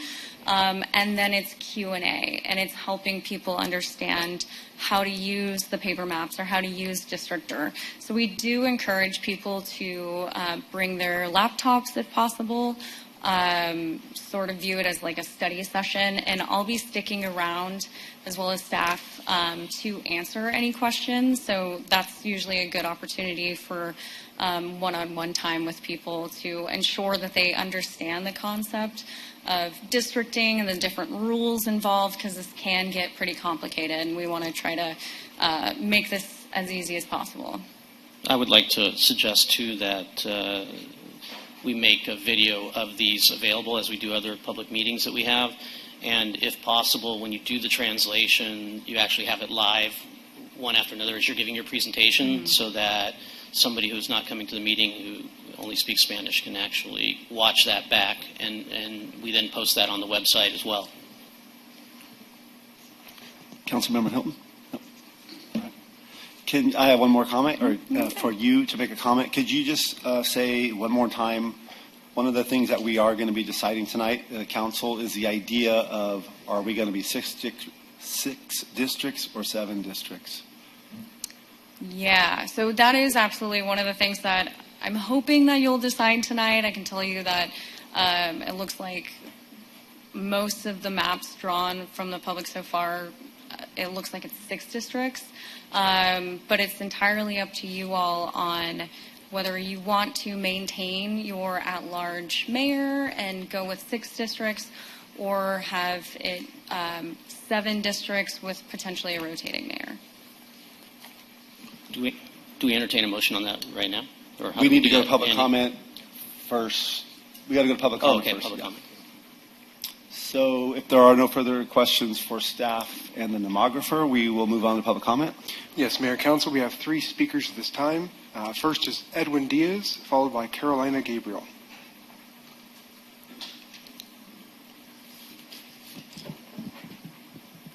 Edwin Diaz, 1557 El Dorado Drive. Mayor Bozo, council members, thanks for this opportunity to address you on this important topic related to redistricting. I have experience going through the transition from at-large districts to district-based elections. And the process can be complicated, it could be emotional, and it could be very challenging. My input to the council is that you continue to make efforts to make all of your processes, all of your information as accessible and as transparent as possible. So I've reviewed the website. I've been to each of these public hearings, and I've listened to the comments from the public, and I feel that there's a real attempt on the council to have a inclusive and transparent process. So I was extremely pleased when I heard the comments about the community workshops and holding those within the community and actually going out and trying to engage people. And I heard comments about a Saturday workshop. I heard comments about going to the east side. I heard comments about making sure that people had access to those opportunities. And the next thing I knew, I got a card in the mail that the community workshops were happening. And I also heard from other residents that it's really a positive reflection on this council that you have been so responsive to community input to this point. The one suggestion I would make, and I heard it from council members just right now, is just because you have a community workshop doesn't mean it's accessible for everybody. So you talked about language, you talked about child care, you talked about having people who are knowledgeable in the system and can explain to people. And I would also encourage you as council members to leverage your relationships with both nonprofit organizations and with individuals to generate a lot of participation at these community workshops. Because Thank you. That was Thank your 3 you. minutes. Thank you very much. Okay. Thank you. Next speaker, please. Next is Carolina Gabriel, followed by Ron Kirkish. Sorry, I didn't realize that this is comments or also questions. Comments. Or do I Comments. take the questions? Yeah. We have a public workshop coming up. I'll explain Yes. why we're using census data that every question that you would have, or you can also look online. There's a lot of frequent FAQs online to answer those questions, or at the Public Works shop. Yeah, or when it comes back to us too, we can.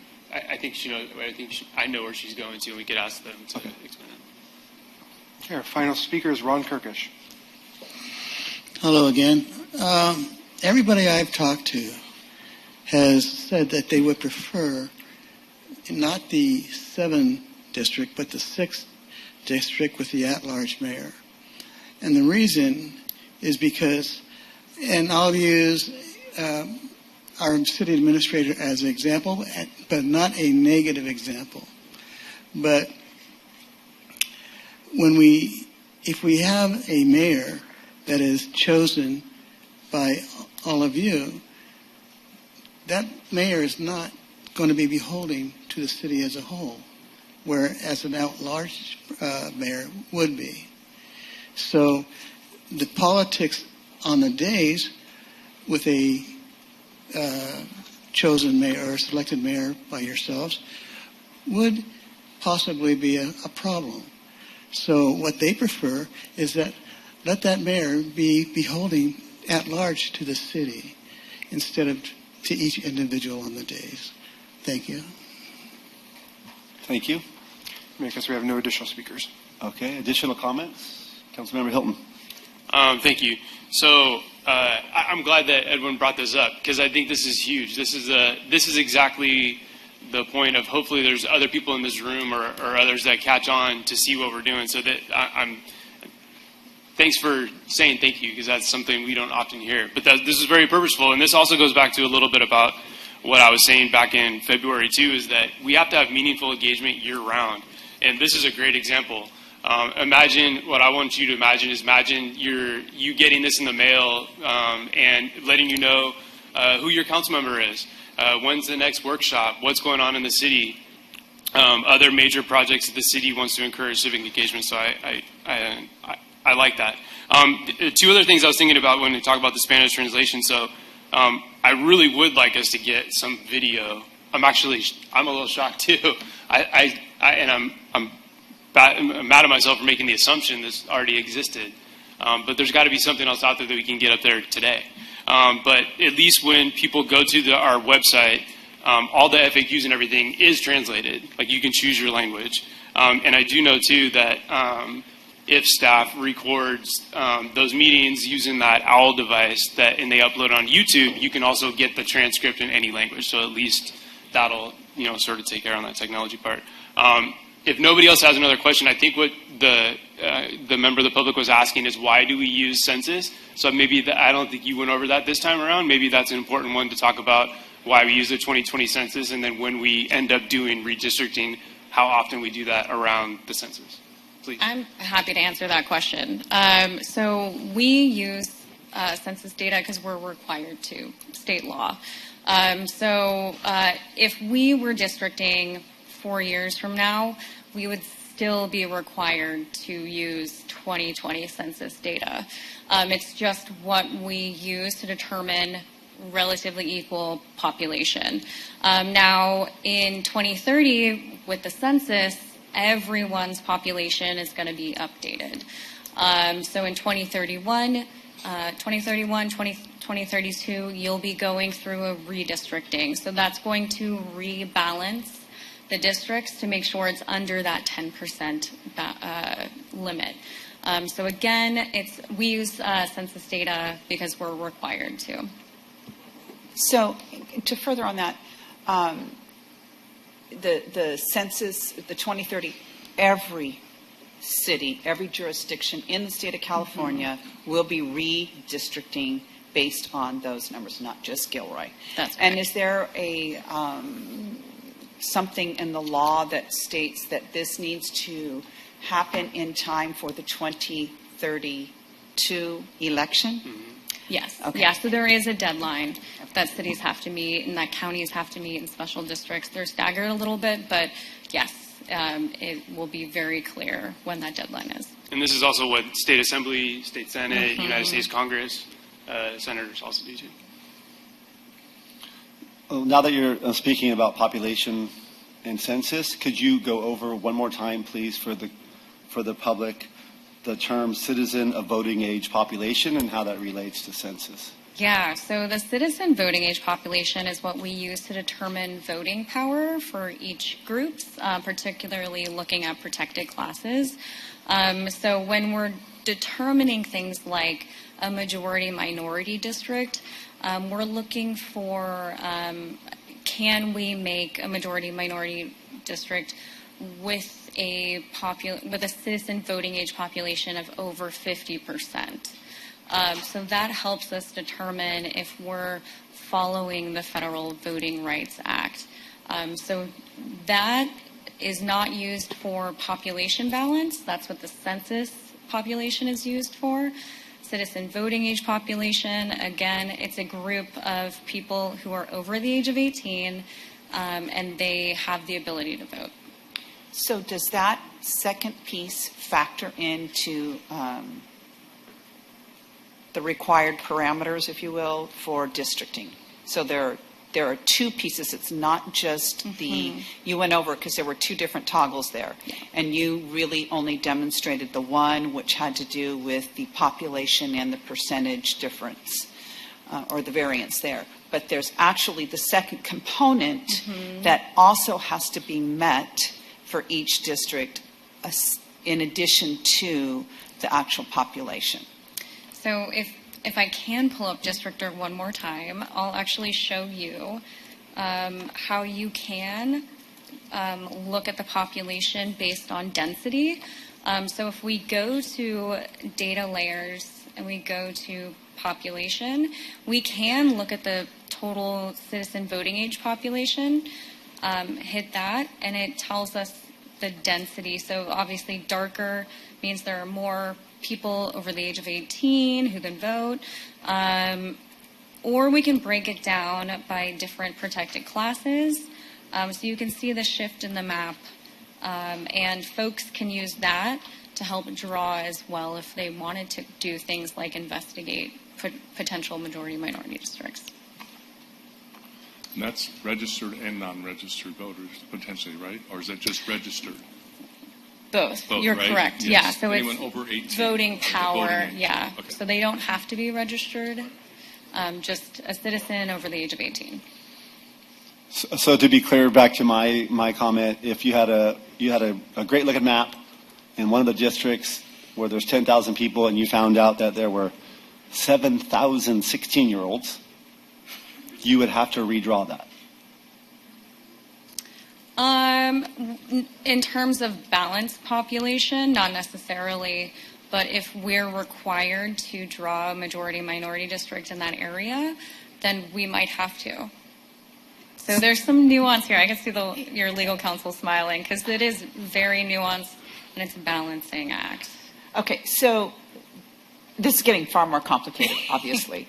I feel like we get kind of hit with another layer every time we have this conversation.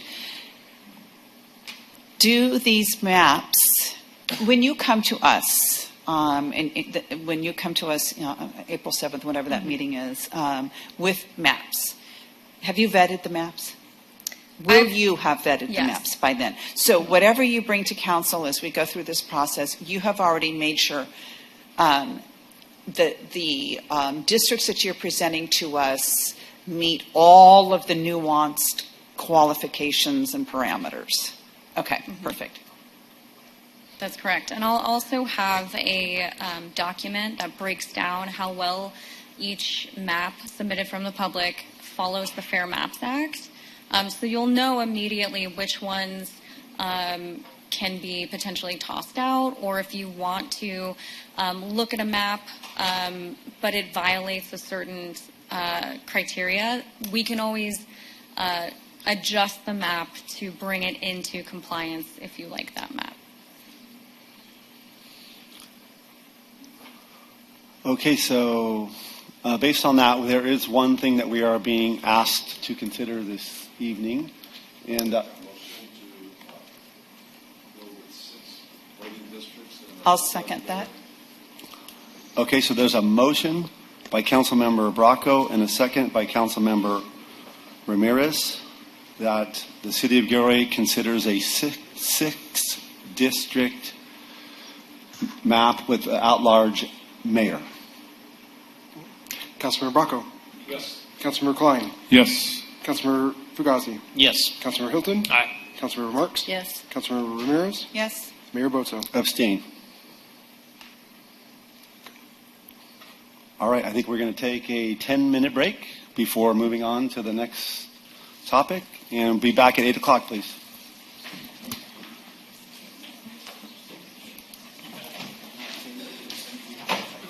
It's all right, yeah. In general, yeah. You should explain that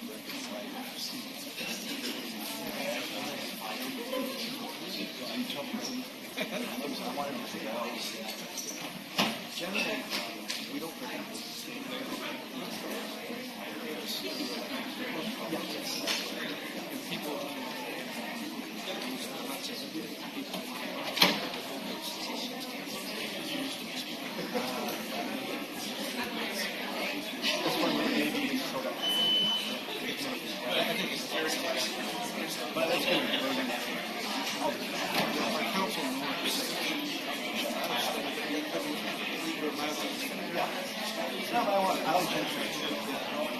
And they yeah.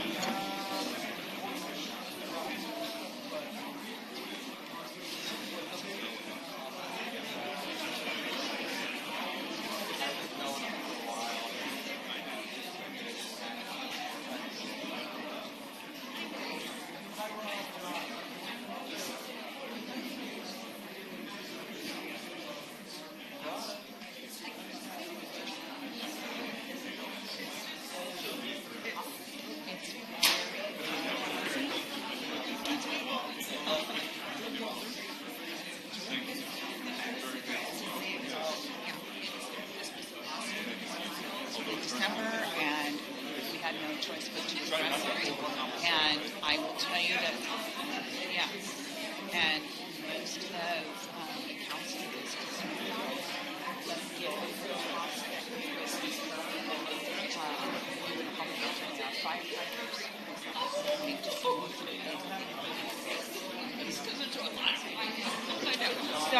in a larger city, okay, so because they I need to use the restroom. But okay.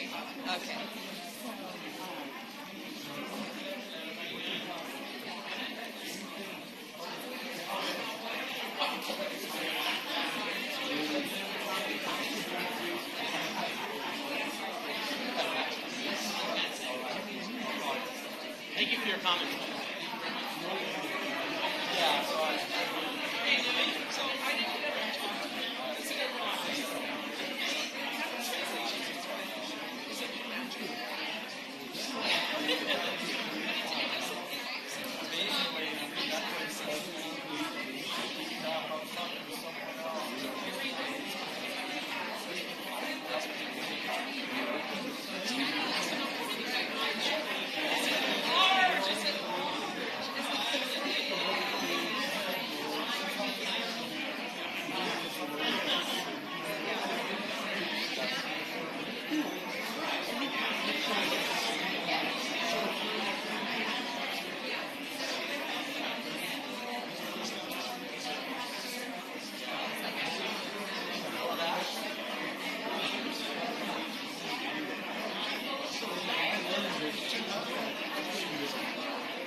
How are you?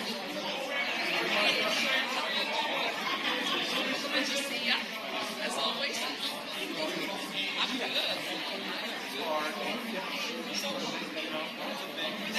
Okay. Attempt. All right. Thank you.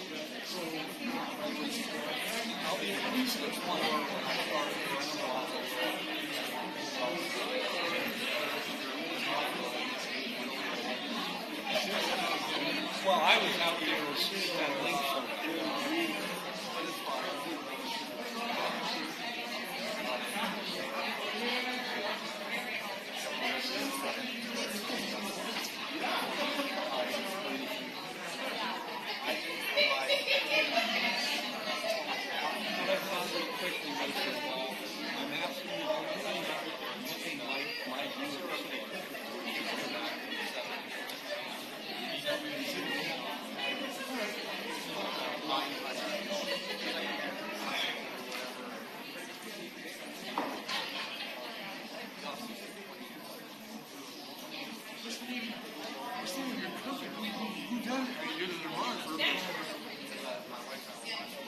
Oh, that's the name of the company. Oh, I thought that was like just a statement saying, oh, we're reducing partners. Oh, yeah, that's what we're doing. Yeah, that's what meetings about. That's what they call it one of these meetings. Oh, reducing partners. Oh, yeah, that's the, we're going to reducing partners meeting. Help you out, man. Okay, so now, let's see how often I wear one. Okay, well, so we can follow you. So you'll be going to all our meetings. Okay. Follow up. I got it. Yeah. It's right here and open it. Okay, because I know you like to open it. Yeah. Hire more. Get more staff.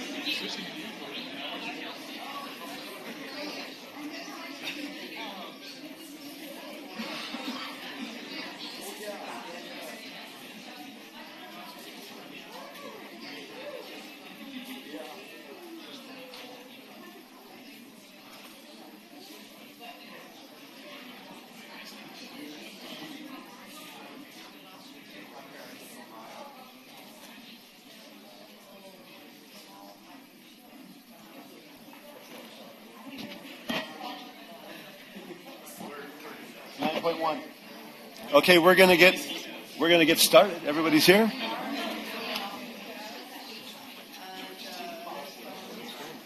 Okay, let's get started. We're gonna get right back to business here. Next item on the agenda is number 9, unfinished business. 9.1, strategic planning session number 2, receive a mid-year report on fiscal year 2024-25 budget and update on the general fund 5-year forecast. Staff report, please.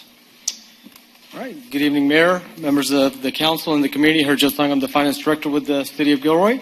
The item before you is the mid-year budget update, as well as we'll be focusing on presenting an update on the general fund forecast and just talking a little bit about budgeting, financial fiscal health from a strategic planning concept. The narrative regarding the mid-year is included in the staff report in detail. I'm happy to answer any of those questions.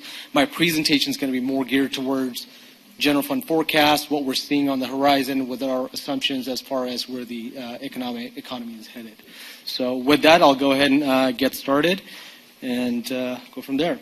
So some background for you. The current biennial budget, 24-25, was adopted back in June. Since the adoption, we have presented to the council and the community quarterly financial updates, and then most recently in November 2024 when we presented the prelim fiscal year 24 year-end financial report.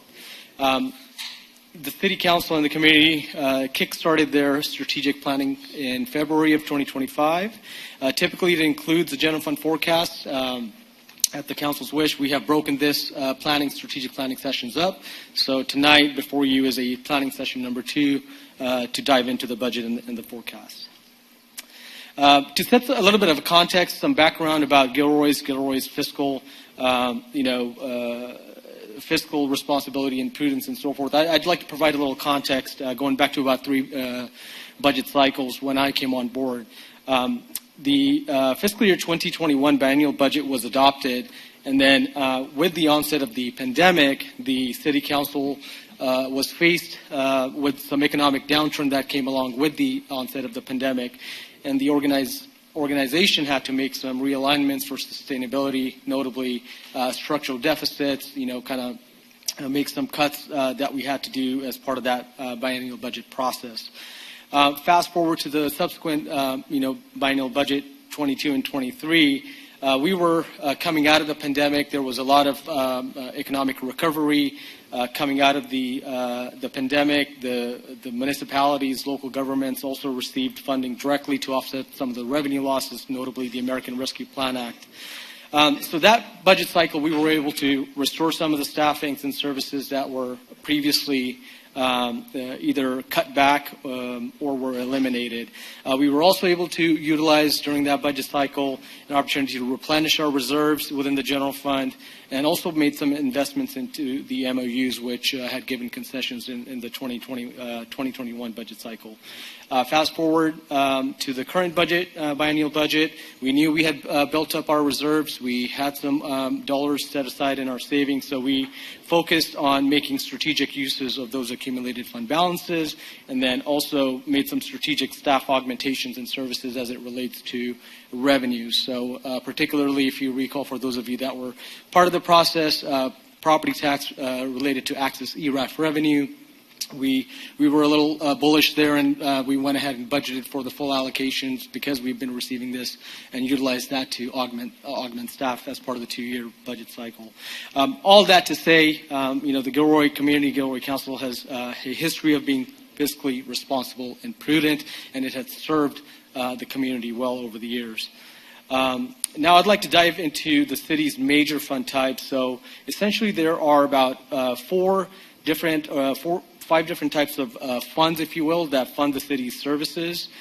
General fund, notably, is the one that has the most discretionary, or the discretion where the community or the council have the most discretion on how those dollars are allocated for spending. Today, the general fund is funding public safety. That includes fire and police, public works, community development, economic development, and general governance. In addition to that, there's some strategic one-time investments being made towards streets, recreation, and things of that nature. Special revenues for the city primarily account for gas taxes related to transportation, housing, CDBG, and some community facility districts. Capital development funds are primarily our development impact fees that developers pay for bringing in developments. That includes traffic, parks, utilities, public facilities, and other citywide projects where we have set aside dollars, like for the fire station. And then internal service are more of internal service funds that departments are basically soliciting services. That includes our fleet, IT, facilities, general liability, workers' comp, and so forth. Last but not least, the city does provide enterprise services, which is our water and wastewater utilities that are primarily funded by ratepayers as charges for services. All that to say, everything except the general fund has some level of strings attached to it of what you can spend those dollars on. You cannot commingle these funds for purposes other than what they're earmarked for. So with that, I'll focus now on the general fund, since that is the most discretionary. This slide outlines the expenditures by type. As you could tell, the general fund's major expense category is personnel, coming in at about 65% of our budget. And others include our internal service charge. That includes our fleet, facilities, upkeeping of our facilities, general liability, insurance premiums, workers' comp, and things of that nature. And then about 13% goes to about materials and services. And the question typically is, why personnel? As you know, our public safety operations are primarily funded by personnel, our own firefighters, our own police officers, as well as, general governance are provided by our personnel as well. If we were to look at the general fund expenditures, not from a category perspective, but from a department function perspective, it translates into, as I indicated earlier, about 42% goes to police, about 19% to fire. Combined, again, the largest chunk is our public safety. And then Public Works coming in a little bit higher. That's due to the investment that the council's made into the streets program from the general fund, primarily. Next is how are those expenditures and how do we get those revenues? How are those expenditures funded? Well, primarily taxes. About $54 million is what we received. That includes our property tax, sales tax, utility user tax, TOT, which is our hotel tax. And then we also have charges for services, which are typically user fees that are charged to the users of the services in our community development department, public works, and so forth. So those are primarily the largest revenue sources is the taxes, so that the council has the most discretion over. Now I'd like to talk a little bit about the 2025 financial realities as we're headed into the biennial budget development process. The sales tax, with respect to, as I mentioned, taxes are our largest revenue source, so highlighting those, sales tax is expected to remain relatively flat. We had some very strong recoveries coming out of the COVID era. I think we hit our peak in fiscal year 22 of the highest sales tax that we had generated, and since then, relatively, sales tax has remained flat or it has come in under. And same is kind of anticipated in the next couple of fiscal years as well. And that's primarily because a lot of the discretionary income is being consumed by other household expenses that are non-taxable, things like housing, insurance, stuff that we're seeing day to day in our normal lives is what continues to consume those dollars. So those dollars are not being spent on taxable services. With respect to property tax, we are projected to have a stable growth. And that's primarily attributable to Gilroy's nature of being mostly residential property-based tax base, as opposed to some of the other cities, as I've shared in the past, that are anticipating some property adjustments on the office space type of occupancies or commercial properties, just given due to the vacancy nature as they sit vacant. On the utility user tax, we are projected to have some increases, notably in the energy segment. That includes our electricity, primarily, offset by some declines in telecommunications as more folks are now turning to subscription-based services as opposed to cable and so forth. So we are seeing that downward trend in the telecom segment. TOT, we thought we were fully recovered, but we're right there. To pre-COVID eras, but that it remains to be seen. So we're cautiously optimistic when it comes to TOT. Some good news is we do have some hotels that are in the pipeline that we'll be expecting to come online here in the near future, as well as within the 5-year forecast. So we'll be making some assumptions to those to include those revenues, potential revenues. Charges for services. In fiscal year 22, City Council adopted a comprehensive citywide user fee schedule.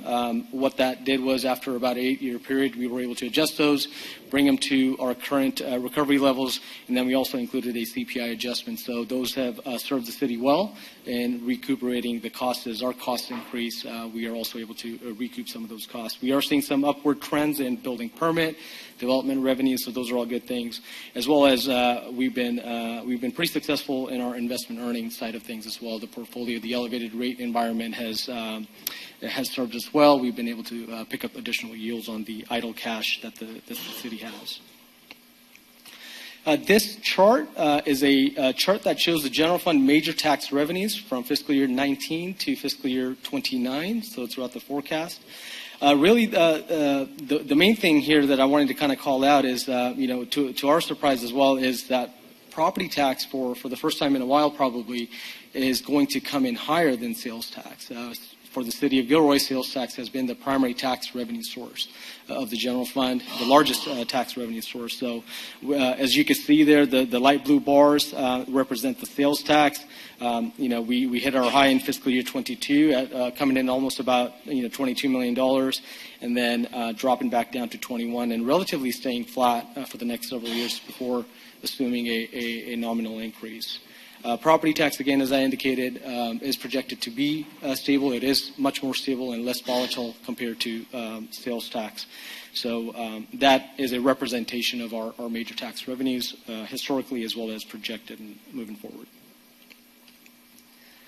What we do know on the additional financial realities, we do know that we are maintaining our required reserve levels in the near future.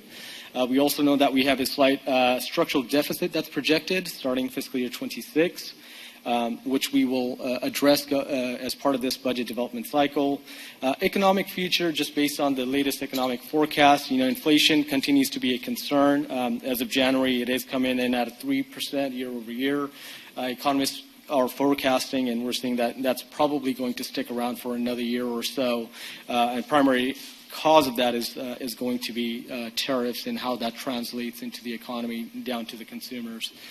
Federal Reserve, again, is continuing its monetary policy. The interest rate environment remains elevated, and it's probably going to remain elevated through end of this year, likely 2026 as well. So that will also contribute to that. And there's other federal policies related to federal funding freeze and other cuts that are being made, which we don't have a number to pinpoint, but what potential impact that it probably has for us is very minimal. We are a local sales tax or local tax dependent economy. Largely all of our federal fund dollars have been in a form of grants. So, a lot of those we have either encumbered grants, so those are okay.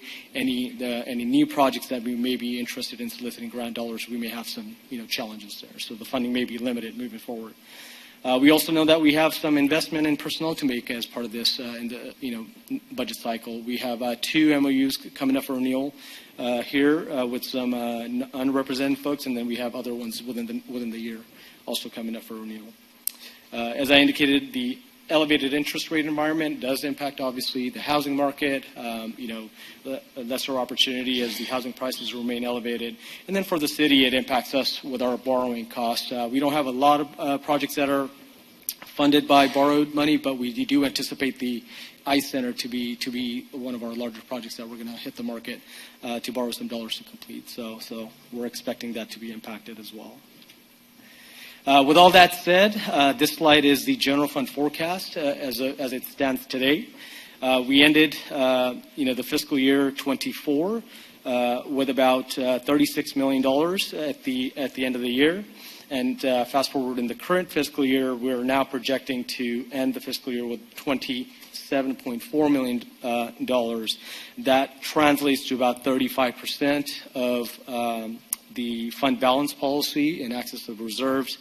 As you can see on this slide as well, from an operating margin standpoint, we are looking to have some positive operating margin in the current fiscal year, primarily related to some savings that we have. But the outer years are forecasted to be negative, and that's again primarily the based on the latest sales tax forecast and essentially the minimal to no growth in the next several years. So we are forecasting that at this point. As I indicated earlier, this is manageable. This is something that we can definitely address as part of this budget development process, and we're looking at multiple ways of doing that, including cost allocations, cost recoveries, and things of that nature. The next slide shows the reserves status. So what does that $27.4 million projected at the end of this fiscal year really mean? If we were to put away the 30% that are required, we would have amount in excess of about $4 million. So that's what we have tonight. There was also a pending action which has been deferred. Should the council have approved that item, then that would have came out of the reserves and then basically decreased our forecast on that perspective. Reserves and fund balance utilization philosophy, and I think we have stressed this in the past as well, and council has demonstrated this as part of their prior fiscal years as well. Ongoing revenues should go to ongoing expenditures from a sustainability perspective, and one-time revenues or one-time fund balance dollars should go to one-time expenditures. And why do we say that? Because it is a risk to the city's credit agency. We have outstanding debt. We have bondholders. We have rating agencies that keep track. Right now we have some good standings, good ratings, and that could be viewed unfavorable if we have a unsustainable budgeting practice, if you would. In general, again, it is unsustainable, leading to future shortfalls, allows also less adaptability into the future for any future economic downturn. So we want to make sure we're not allocating those one-time dollars to fund ongoing expenditures. Last but not least, again, opportunity cost for investing in the long-term assets, as well as public perception, is not viewed as a prudent fiscal management. And I'll talk now a little bit about our unfunded liabilities. Largely, the biggest cost that we have with respect to our personnel is the pensions, the CalPERS. So our current unfunded liability stands at about 117, which translates to about 68% funded status. We did receive a prelim notification from CalPERS that their rate of return for fiscal year 24 was 9.3, which exceeds their 6.8 assumed rate of return. What that will do to our unfunded liability is it will decrease it to about $111 million. In addition to that, the Council has adopted pension funding policies to aid by basically setting aside dollars to pre-fund some of these liabilities. As those liabilities kind of increase over the next several years, we'll be able to tap into the reserves to kind of hedge off some of those increases, if you will, and I'll share a slide. The trust that was set aside currently has a balance of $4.5 million as of February, and the annualized rate of return on the trust assets is about 11%. So as compared to if we paid these dollars to CalPERS, their assumed typical rate of return is 6.8, or they would have earned 9.3 for fiscal year 24. This slide is demonstrating the historical and projected unfunded accrued liability payment. So as you can see, essentially really, the trajectory of the increases. You can see from fiscal year 18, we had a UL payment of about $4 million. Fast forward to 2025, our current fiscal year, our UL payment was $9.1 million, almost more than double. And then we are forecasting again to head off to the peak of about $12.7 million annually in payments by fiscal year 2030 and 2031. And then we'll start to project down. That's essentially the amortization period is coming to an end, and as the membership in the retirement plan kind of overturns over the number of years, we'll start to see our payments decline as well. And this is basically another snapshot of the UL payments. Given the year-over-year projected increases, it is strongly recommended that we continue the Council's adopted policy to fund that pension trust.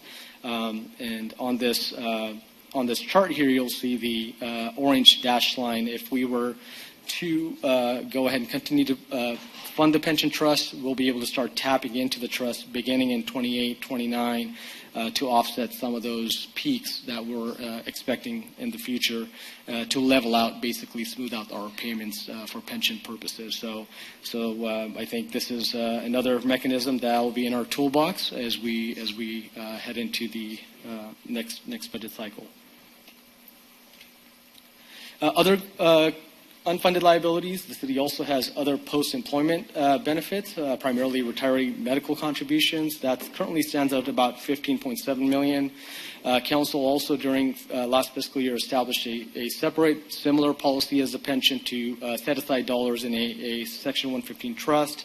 And the trust balance there is about $1 million as of February. Again, it's invested with the same strategy as the pension, earning about 11% annualized rate of return. And then we also have some workers' compensation liabilities, just given due to our recent increases in claims for the immediate prior years, as well as the general liability is from an insurance perspective as well, although much, much smaller. Infrastructure, we also have our infrastructure with respect to our streets, sidewalks, and our civic center. We don't have a number assigned here per se, but we definitely know that we're making incremental, progress in our streets. The council has set aside policies to put aside monies for sidewalks.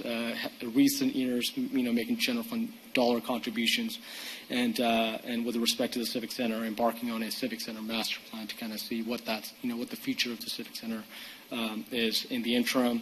as you are aware, we are continuing to see the cost increase from a deferred maintenance type of a cost and operating cost of these older facilities. How do we pay for these? Well, the good thing is with things like pensions, not all of it is due today. It is incremental payments similar to what we make our mortgage payments. What we try to do is mitigate any large increases. So as we have done so on the pension front, we have done the pension trust and so forth. But aside from that, if there were any new investments to be made to address some of these unfunded liabilities or fund new programs or initiatives, they typically would come from reducing or reallocating existing resources from different programs, a new revenue source, something similar to what we had pursued at the November ballot, as well as taking advantage of favorable markets with respect to refinancing any debt to lower our payments and so forth. So, almost all of the city's outstanding debt has been refinanced in the last 5 years and is at a much lower interest rate than today. So essentially, some key takeaways from the presentation. We talked about 5 different types of funding mechanisms, fund types. General fund is the most discretionary in nature, where the council and the community can decide to allocate or reallocate the resources. The current discretionary revenue primarily consists of tax, which is your sales tax, property tax, utility user tax, and hotel tax.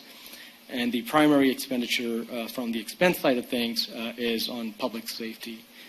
And historically, as I mentioned, given the prior budget cycles, Gilroy has demonstrated fiscal prudence by, again, leveraging one-time dollars on making one-time expenditures, and then strategically, incrementally grow the staffing and the services balanced with the ongoing revenues. As we get some assurance there's going to be some ongoing revenues, we're not hesitant to make some recommendations to add services as well. And last but not least, again, adopted policies for reserves, the 30% for the general fund, as well as policies for the pension and the Section 115 trust for OPEB to pre-fund some of those unfunded liabilities. So those are all viewed as a good fiscal management initiative.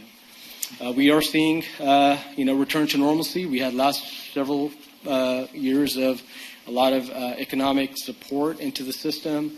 We benefited from that as an economy. We, again, got some direct assistance from the federal government. As ARPA dollars came in, we replenished the reserves. What I call now is we're kind of coming back to the pre-COVID days. Things are returning to a little bit of a normalcy.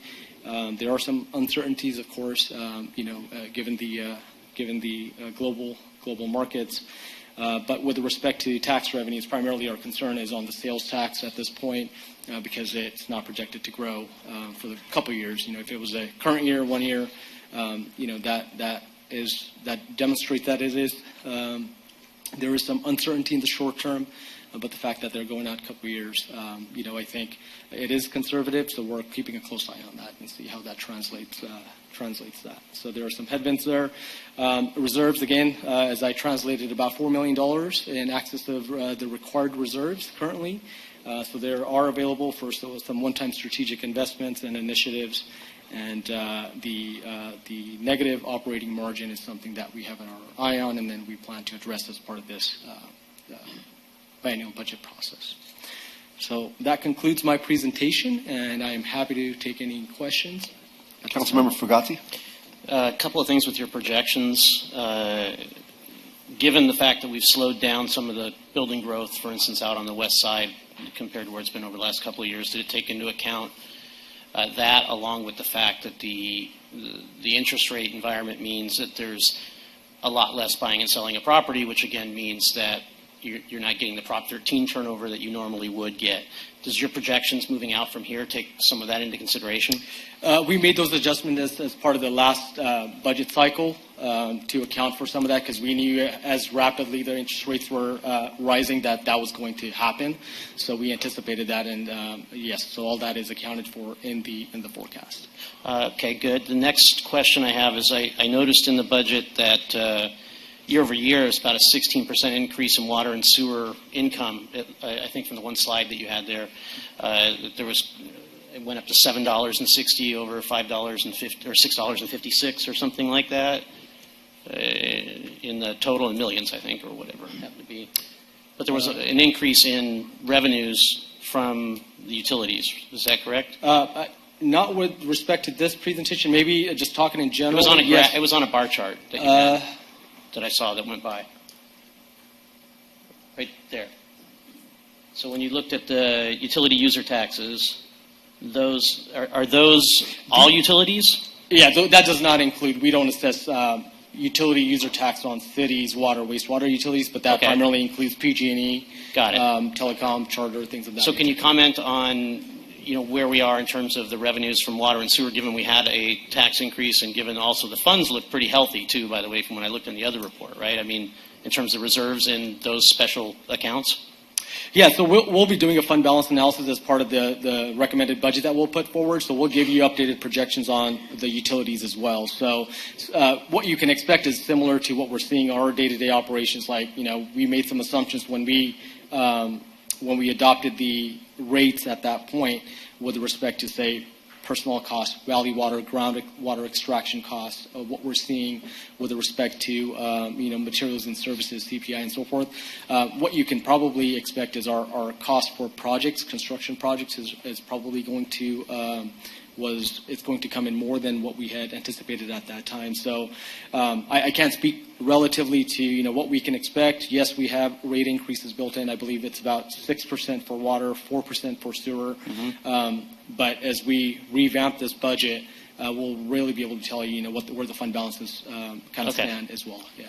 Because maybe we're doing really well. I don't know. Yeah, maybe we can give a little credit back to the residents. I don't know. Just hey, we can always hope, right? Yeah, no, I think those are all considerations. But like I said, at this point, we know we have a lot of CIP to get done. So there's a reason why we stood up the utilities department. They're laser focused on getting that done. And I think it's more important for us to make sure we have a safe, reliable infrastructure when it comes to water and wastewater that really can provide some sense of safety for the community. So that's really where we're focused on that front. Last question, I promise. The TOT percentage, we are the lowest, I think, in Santa Clara County in the area at 9% or close to it. Have you analyzed what being able to raise that by 1% or 2% or whatever, so you can give recommendations to us how that might affect the budget moving outward? We have not. Can we do that? We probably can, but I think our TOT revenue is not one of the larger sources. Sure. I believe it's about $1.7 million. I think every little bit counts right now, though. No, I agree. I mean, if that's the wish of the council, then that's the direction we would need from you. But just from a revenue generator perspective, I think you have to remember we also, on top of the city's 9%, there's also the T-bid, right? Sure. So that also takes into account, and then just the appetite in the market, we would have to really study that. Okay, thank you. Worth pursuing. Councilmember Ramirez. Hi, I have just a couple of random questions here. You pointed out that in the general fund, the primary cost is towards public safety, but that is the case in most jurisdictions, correct? Absolutely, yeah. Okay, Yep. so we're not... Yeah, we're not unique in that. You're not unique, aspect. okay. Nope. When you're talking about the PERS balance, and we have that investment, so you showed a graph. Oh, okay. Go back a little. Oh, you just hit. Okay.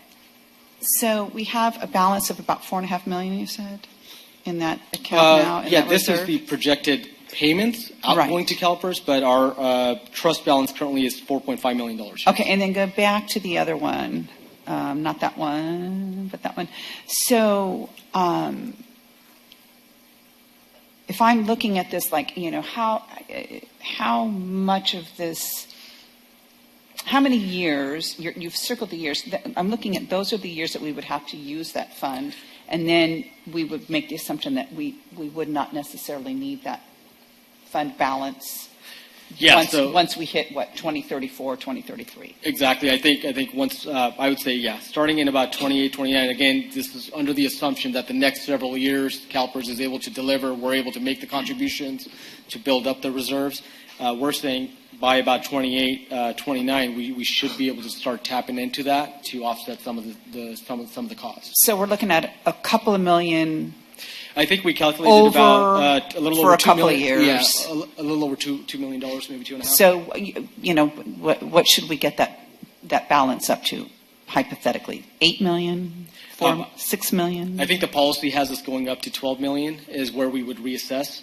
But I think we might be able to start leveraging sooner than later, just because we know, like, for example, CalPERS fiscal year 24 returns came in better than projected. Right. So if there are a couple more of those, maybe So sooner. it might not be as dire as we thought. Or it could be the other way as well, right? So, Right. Okay. Yeah. All right. I think, yeah. Okay. And then, To be- can you give me an example of a one-time revenue? You talk about, a one-time revenue that could be used as a one-time expense. What would be an example of where would we get a one-time revenue? Grants are perfect examples of one-time revenues. Okay. Yeah. So Okay. But those are restricted anyways. Exactly. Yeah. So one-time revenues for one-time purposes, or I would say is like interest income. Is one. Okay. If we're doing well and we know that we're going to earn some dollars, you could program. But you can't those. bank on that going on. You can't really Okay. bank on that, right? Yeah.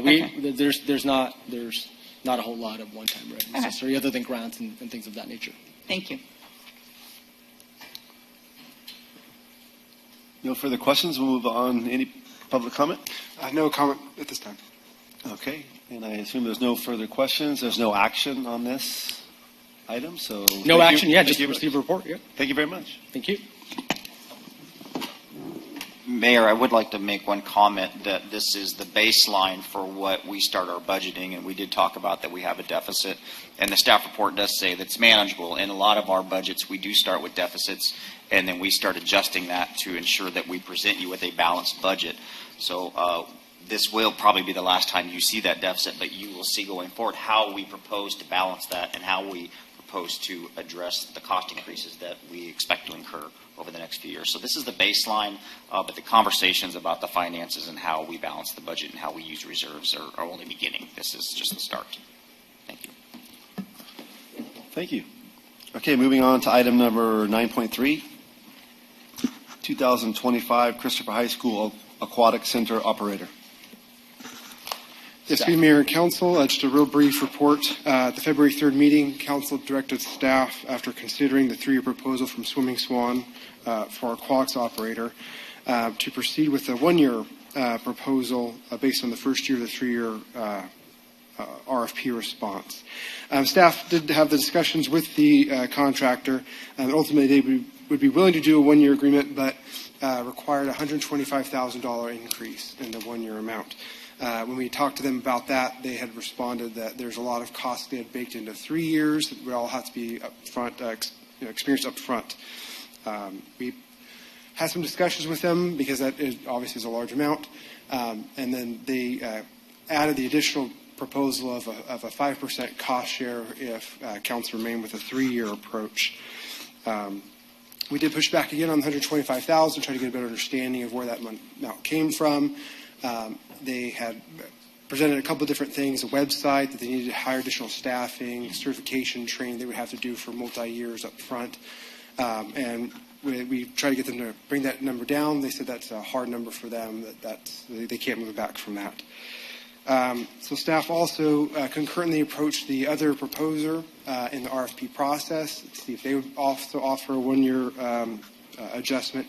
They would offer their 1 year per the contract proposal, but again, it didn't resolve any of the other issues that staff identified, concerns about their qualifications and if it would be an effective relationship. We also reached out to the YMCA to see if they would be able to offer a service for the season. After a few days of reviewing it, their chief operations officer came back and said they could not safely deliver a 2025 season for us. So at this time, council is asked to consider the two proposals from Swimming Swan. And if either of those proposals are agreeable, to authorize the city administrator to go ahead and execute the agreements. Alternatively, council can choose not to pursue one of those options, in which case the next aquatic season would be postponed to 2026, and we would take a fresh perspective at that point. So that completes the presentation. Happy to address any questions. Councilmember Ramirez.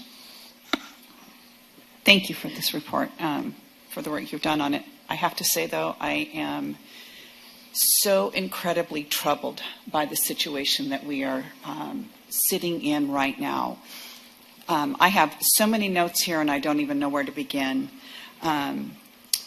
This was initially brought to council on February 4th, and at that date, it was pretty much, this is it or nothing at the same time because of where we are in the year and how long it takes to pull together a program.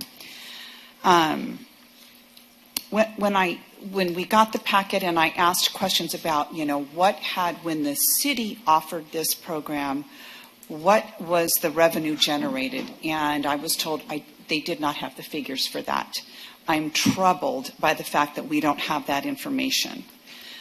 On the packet that we were given on February 4th, it said the YMCA was contacted about the RFP when talking to the Y. As some of you don't know, I am the former executive director of the YMCA.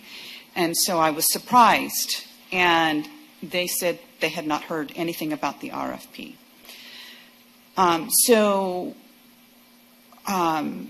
I'm just curious, after we said, no, go back to Swanson Swim and say, we'll only take 1 year, when was the Y contacted at that point? Do you know? So the Y was contacted after the initial discussions and the offer of the $125,000 increase, and realizing that there would be those potential challenges as far as the time came, as the time approached, if they would be able to be a 2025 season possible. So, again, I'm troubled by this. I think this is something that should have come to council long before I was even sitting here because of the extent of time it takes to pull together a program. Now we're faced with two options. We're faced with either being, what is the word, strangleholded or whatever, for 3 years, or in addition to an already ridiculously high dollar amount, now it's an additional $125,000 where we see not a penny of the revenue. And not providing a swim program, personally for me, is not an option. According to the Children's Safety Network, formal swimming lessons reduce the risk of drowning in children through the ages 1 and 4 by 88%. So I feel that we have a responsibility to provide this to our youth. But again, I go back to my time in nonprofit, and I'm really troubled by the fact that the Y was not pursued. They are an existing partner of the city. They have been providing the senior nutrition program for our seniors for well over a decade.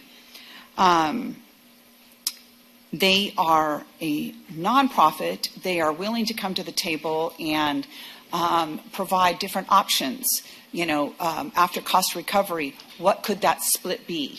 They're not in a for-profit business, so their biggest concern is cost recovery. So I am so troubled, and I am so frustrated by being in this position. I feel like we're kind of being, we are being pushed into a corner to make a very gross amount of money in order to provide a much needed service to the community. And personally, I am going to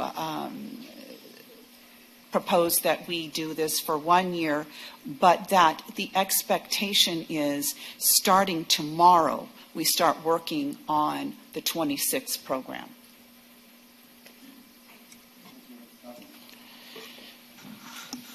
Boy, I share everything and then some of your frustration in this particular one, because I saw a number of issues, obviously, when this first came by us, and I don't see great options now for a myriad of reasons, especially given the amount of time.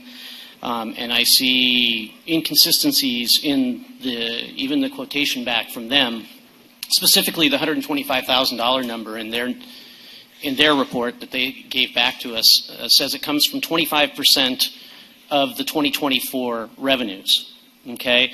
That would mean that the 2024 revenues were $500,000. That's how the math works. Then in the next option, we have a 5% revenue share option, but we evidently did the math on that and did the spreadsheet and backed into their numbers because I guess we didn't get the numbers, right, from them? We backed into that with a spreadsheet. That's a question. Correct. We Okay. backed into this. So on one of these, we took their number for 2024. On the other one, we backed into the number and came to the $18,000 number, and neither of these things actually work together. So if it's $500,000, our 5% share would be $25,000, and if it's $373,000 or whatever it comes out to, then it wouldn't be $125,000, it would be 25% of that. So there's already inconsistencies in there, and I don't know how to resolve that here tonight. It is, I don't understand. I also, in some of the questions, we did not do an assessment of what this would cost to run ourselves, right? Correct. How do we possibly make a decision on whether or not to go outside or inside without having that information? I don't even know how to put it into words. I think if there's any saving grace tonight, it's we decided not to do HVAC, and we can throw that money toward swimming. But you know, I think that this is unconscionable what we're being forced to do here, and I think that somehow or another what we did as a city to lead up to this point, it just wasn't right. We could have done better, and now we're going to have to spend $125,000. And I agree with Kelly that we need to, yes, extra, yes. That we need to look at this from an internal perspective. We need to look at it from other ways to go about doing it. And I know that's the direction I'm going to end up leaning on too, only because I don't want to kill the program, period. Thank you. Additional comments? I'll entertain a motion. Excuse me, I'm sorry. Any public comment, please? We have one public speaker, Amanda Morrow. You'll have 3 minutes.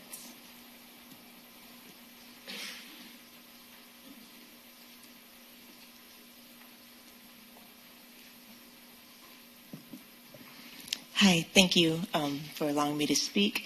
I am one of the managers for Swimming Swan, but I not only am a representative of Swimming Swan, but I'm also a representative of this community. And I can tell you firsthand, this past summer was my first summer working in Gilroy. I have over 12 years, or actually over 20 years of aquatic experience. Working with both the city in conjunction with the city, private communities, and nonprofit communities. What I did notice this last summer working with Swimming Swan is the resources that were provided. So it's not only trainers, lifeguard instructor trainers, but it's also the equipment that's needed, the instructors, and also the relationships that we have built to be able to continue to bring staff on. During the off season, the Swimming Swan's able to continue hiring those staff to go and lifeguard at other facilities. But I can tell you more than any of that, that they are very much involved with the community. It's all Gilroy and Morgan Hill staff pretty much during the summer. And just getting to know the community, getting to know their needs. Swimming Swan is able to be a resource, I feel like, to the city and work in conjunction with the city. And working with Adam this summer has been a really good partnership. And so we're just hoping to keep that partnership going and just be able to help provide resources that are needed. Running aquatics programs, it is a lot of work. There's a lot of legalities. There's a lot of equipment. There's a lot of training and continual training that is needed for aquatics. So I just wanted to kind of give my input. So again, thank you. Yeah. Councilmember Bracco? Do we know how many swimming lessons we did last year?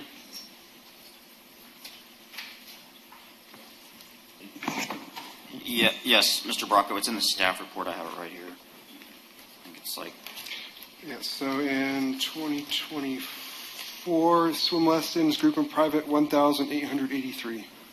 That was individuals? As a group and private, so it could be more than that. So it's 1,000 something individuals?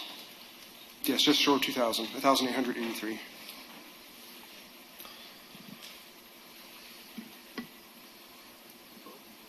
So they want an extra $125,000 to do just 1 year, correct? Is that what? yes. Correct. So I think if we're going to go down that route, we might as well go the 3-year contract, and it gives us time to figure something out. Otherwise, you're going to be back here in a year, and you're going to be in the same boat again. So, first, I would like to just say. Thank you. Sorry. I am not. I have no idea. I don't have kids that are in swim lessons or anything here. This is not. I have no opinion with Swimming Swan in terms of the quality program that they gave. I am just talking about how much it is costing to deliver the program. And I know that the YMCA's, one of their top priorities is to ensure that children learn how to swim because it is a safety issue. So when I'm speaking this way, it is not that I am concerned about the quality of program that they gave. I have no opinion about it. That's not it. I would like to move that, if there are no other comments, can I make a motion? Well, not yet, because I have a Okay, go comment ahead. to make. I agree with Councilmember Fugazi and Ramirez, because, correct me if I'm wrong, but I am under the assumption that everyone who paid for swim lessons, Swimming Swan got all that money too. So over a 3-year period, they're making over $1 million from the city, correct? So I can say they are receiving the revenue from the swim lessons. I cannot state the amount. I don't know that that's the revenue. But how much did we pay last year? It was a few $100,000, wasn't it? Correct. It was $250,000 last season, And combined then- with the insurance costs. The insurance Okay, is a large and, part all of right. that. So say 190 plus how much for the swim lessons? Does anyone remember what Swimming Swan Not off the top of my head. cost? Okay, so, is it a realistic figure to say that Swimming Swan walked away for 1 year probably with around $400,000? I wouldn't have too much of a problem if the city of Gilroy got some of this. And I really appreciate the woman who got up here and spoke, because if she's saying that all of the swim instructors came from Morgan Hill and Gilroy, I'm sitting here thinking, why can't our Parks and Rec department put something together to, Adam's going, oh my God. All right. But we have, or the YMCA. If the swim instructors are here and the equipment is here and the capability is here, I would be for putting it in-house. We're in a really bad dilemma, just like Councilmember Ramirez said, because we have to offer swim lessons to our families. And we're going to be paying through the nose to have it. So I don't know. I don't know what your emotion's going to be. But and here's the thing. Even if it was run at a loss, even if the city did it and it was run at a $100,000 loss, we're still ahead $150,000. Correct. If it ran at a $200,000 loss, we're still ahead $50,000. So even if it does run at a loss, and this is why I initially asked, what were the numbers, when we ran it last? Was it, a $500,000 loss? Oh, okay, well then maybe that makes sense. But because we don't have that information, I find it hard to believe that it ran at, a $250,000 or more loss a year. So it could be, if we did the numbers and we had the information, then I would be willing to entertain a 3-year commitment. I personally am not willing to entertain that I'm going to move that we go with this one-year contract with the guidance that immediately the city staff starts working on a program for swimming for 26, whether that is internally, whether it is with a nonprofit partner, or whether it is a different for-profit partner, but we are able to look at a number of different options by the fall of 25 for the summer of 26. More staff comment? I want to make some comments about the history of how we got here. I do think that the criticism about the timing is completely fair, and that's my responsibility. But I have to remind the entire council, especially those who are new, about what led up to this point. Right around COVID, the Recreation Department budget was cut from $2.8 million to $1.5, and employees from 15 to 5. And the direction from council at that time was they wanted out of the swimming business because they didn't want to invest the money. And at that same time, the Y was contacted. We did contact vendors to see who could provide this product. This is about 2021-22. The only response we received was from Swimming Swan for this contract for 3 years. And the council at the time said, this is the best we can do. We don't want to be in the swimming business.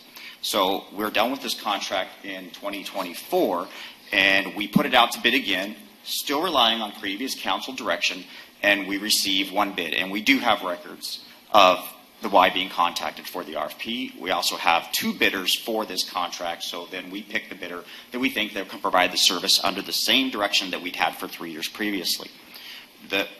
So we get into the situation where now we have a change in possible policy from the council.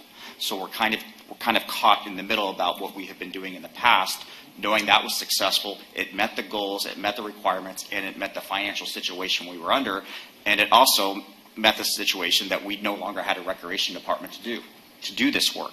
So that's why I just think it's fair to staff to understand that we follow direction from previous, and that direction can be changed.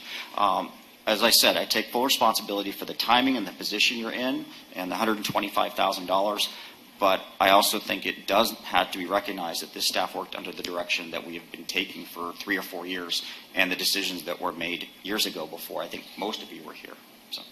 Councilmember Fagazzi. I totally respect that, and I agree with you 100% that is absolutely the case. There are some conditions on the ground that changed that I have some expectation for staff to be doing, which is the revenue numbers or the attendance numbers at the pool have steadily increased and actually increased quite a bit last year, which means the total revenue potential out of the swimming pool business, okay, means that the viability of us now growing back a little bit of our recreation department could have been a capability that we could have entertained had we had enough time and had there been the ability, knowing that the contract is going to come up, that this should be something that it might not have been this council, it might have been the ending of the last council, I don't know. But here we are, I won't say any more on that. All I will say is that given the contradictory information in the report of the revenue numbers, I would say that, Kelly, if you want to make a motion, I would do it based on 25% of the number that we do know for sure, which is the number that we calculated, and use that as the amount. Because I'm not proposing the 3-year. That's what I'm saying. On the 1-year one I'm talking about. Oh, I see what you're saying. So in other words, I don't know where the $125,000 came from. Somebody said it came from $500,000. That's what they're saying. But we're saying, due to our analysis, that their revenue was actually $375,000.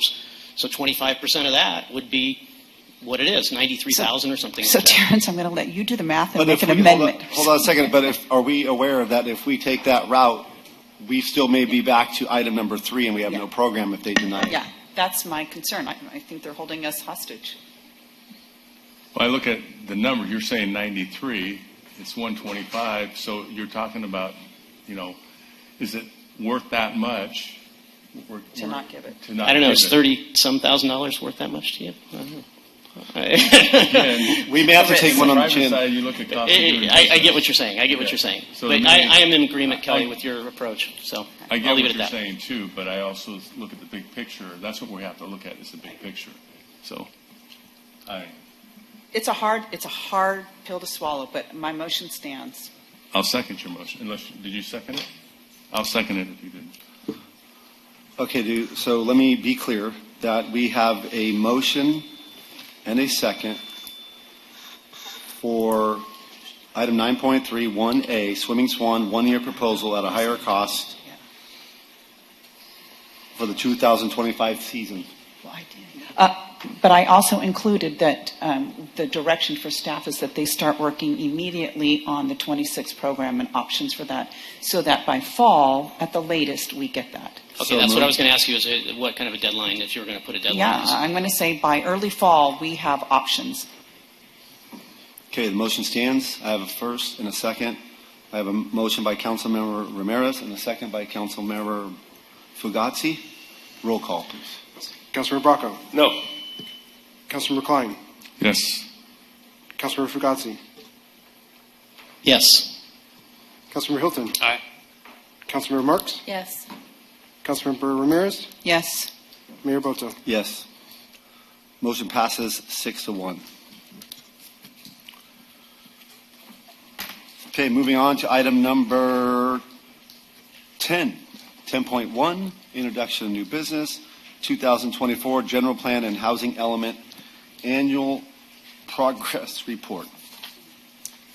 Okay, so this evening we have for you the required general plan annual progress report, and as the name connotes, this is something that has to be presented to you every year pursuant to California Government Code Section 65400. The purpose of this report is to document the status of the city's progress in implementing general plan housing and housing element policies. In particular, the State Housing and Community Development Department monitors our progress toward meeting our regional housing needs assessment or allocation, and we are in a 8-year planning cycle that runs from January 31st, 2023 to January 31st, 2031. So the APR, the Annual Progress Report, or APR, has to be forwarded to the Governor's Office of Land Use and Climate Innovation and the California Department of Housing and Community Development no later than April 1st, 2025. And we are presenting this to you so that you know what we will be presenting to the state. We're going to do a two-part presentation. I'm going to present the information on the general plan program status, and Christy Thomas is here to present the information on the housing element status. So the way I'm going to do this presentation is just to give you highlights. There's a chart that's in your packet that goes through each of the general plan policies and what we've done toward implementing those policies. I'm just going to give you a highlight. First, we've had no general plan amendments this year. So then moving on to the actual housing element programs, or general plan element programs. The first one is land use, and the policy I'm going to highlight is the zoning ordinance update. We have completed a draft zoning ordinance and a draft zoning map. We presented some articles of the zoning ordinance to the Planning Commission, and we're going to continue doing that in 2025. We also are going to begin having stakeholder meetings in 2025. We expect that we will have the zoning ordinance and zoning map to present to the council by summer of 2026. Next is the mobility element. The two areas we're going to highlight are traffic impact fees and bicycle and pedestrian improvements. With regard to the traffic impact fees, in 2024, the city began the process to develop a new transportation master plan and associated nexus study for new traffic impact fee program. And the master plan and nexus study are expected to be complete by spring of 2026. With regard to the bicycle and pedestrian transportation plan, we are including elements of that in the high-speed rail visioning study that will be completed by fall of 2025, and the station area master plan, which will start in 2026. And also, we will be including elements of that in the Gilroy Civic Center master plan and the transportation master plan, which will be completed by spring of 2026. Next is the economic prosperity element. Here we are highlighting the inventory of developable sites. The city staff has prepared an inventory of developable and underdeveloped residential sites, and we will be continuing in this next year, completing an inventory of industrial and commercial sites, and we expect to have that by the end of 2026. Next is public facilities and services. We're highlighting the Civic Center Master Plan. We have gone out for an RFP for the Civic Center Master Plan, and that was issued in fall of 2024.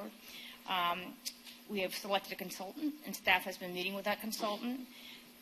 We will continue with community meetings that will be scheduled throughout 2025.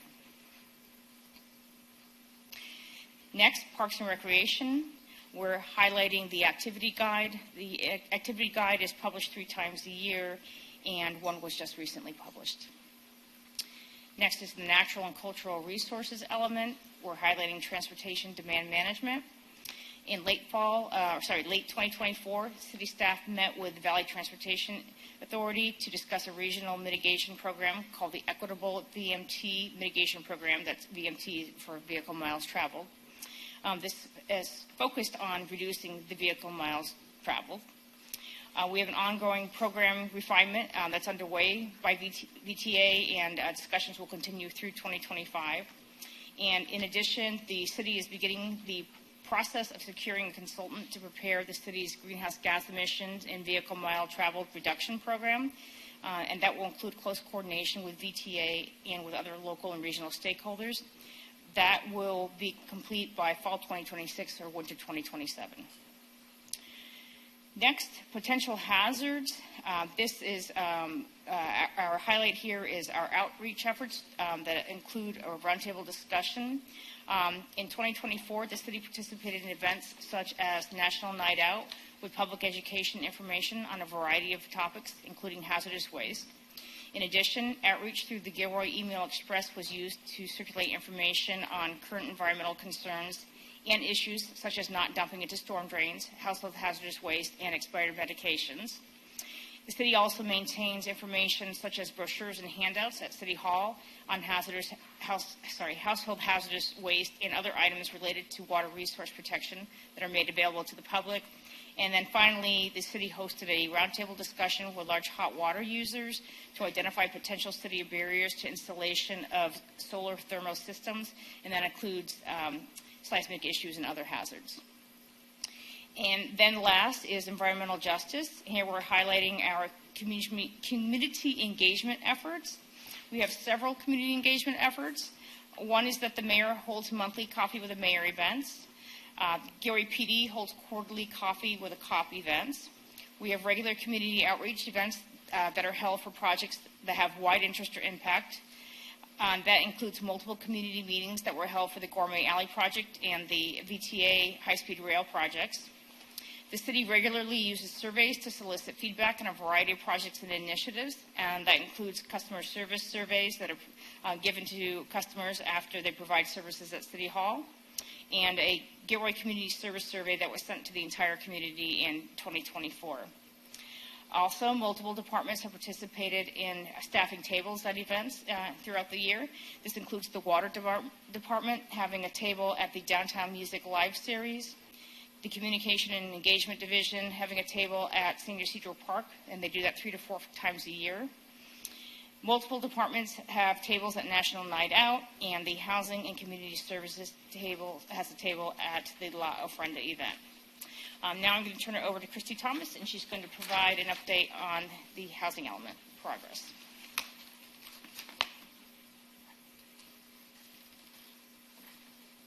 Good evening, Mayor and Council, City staff, and of course residents.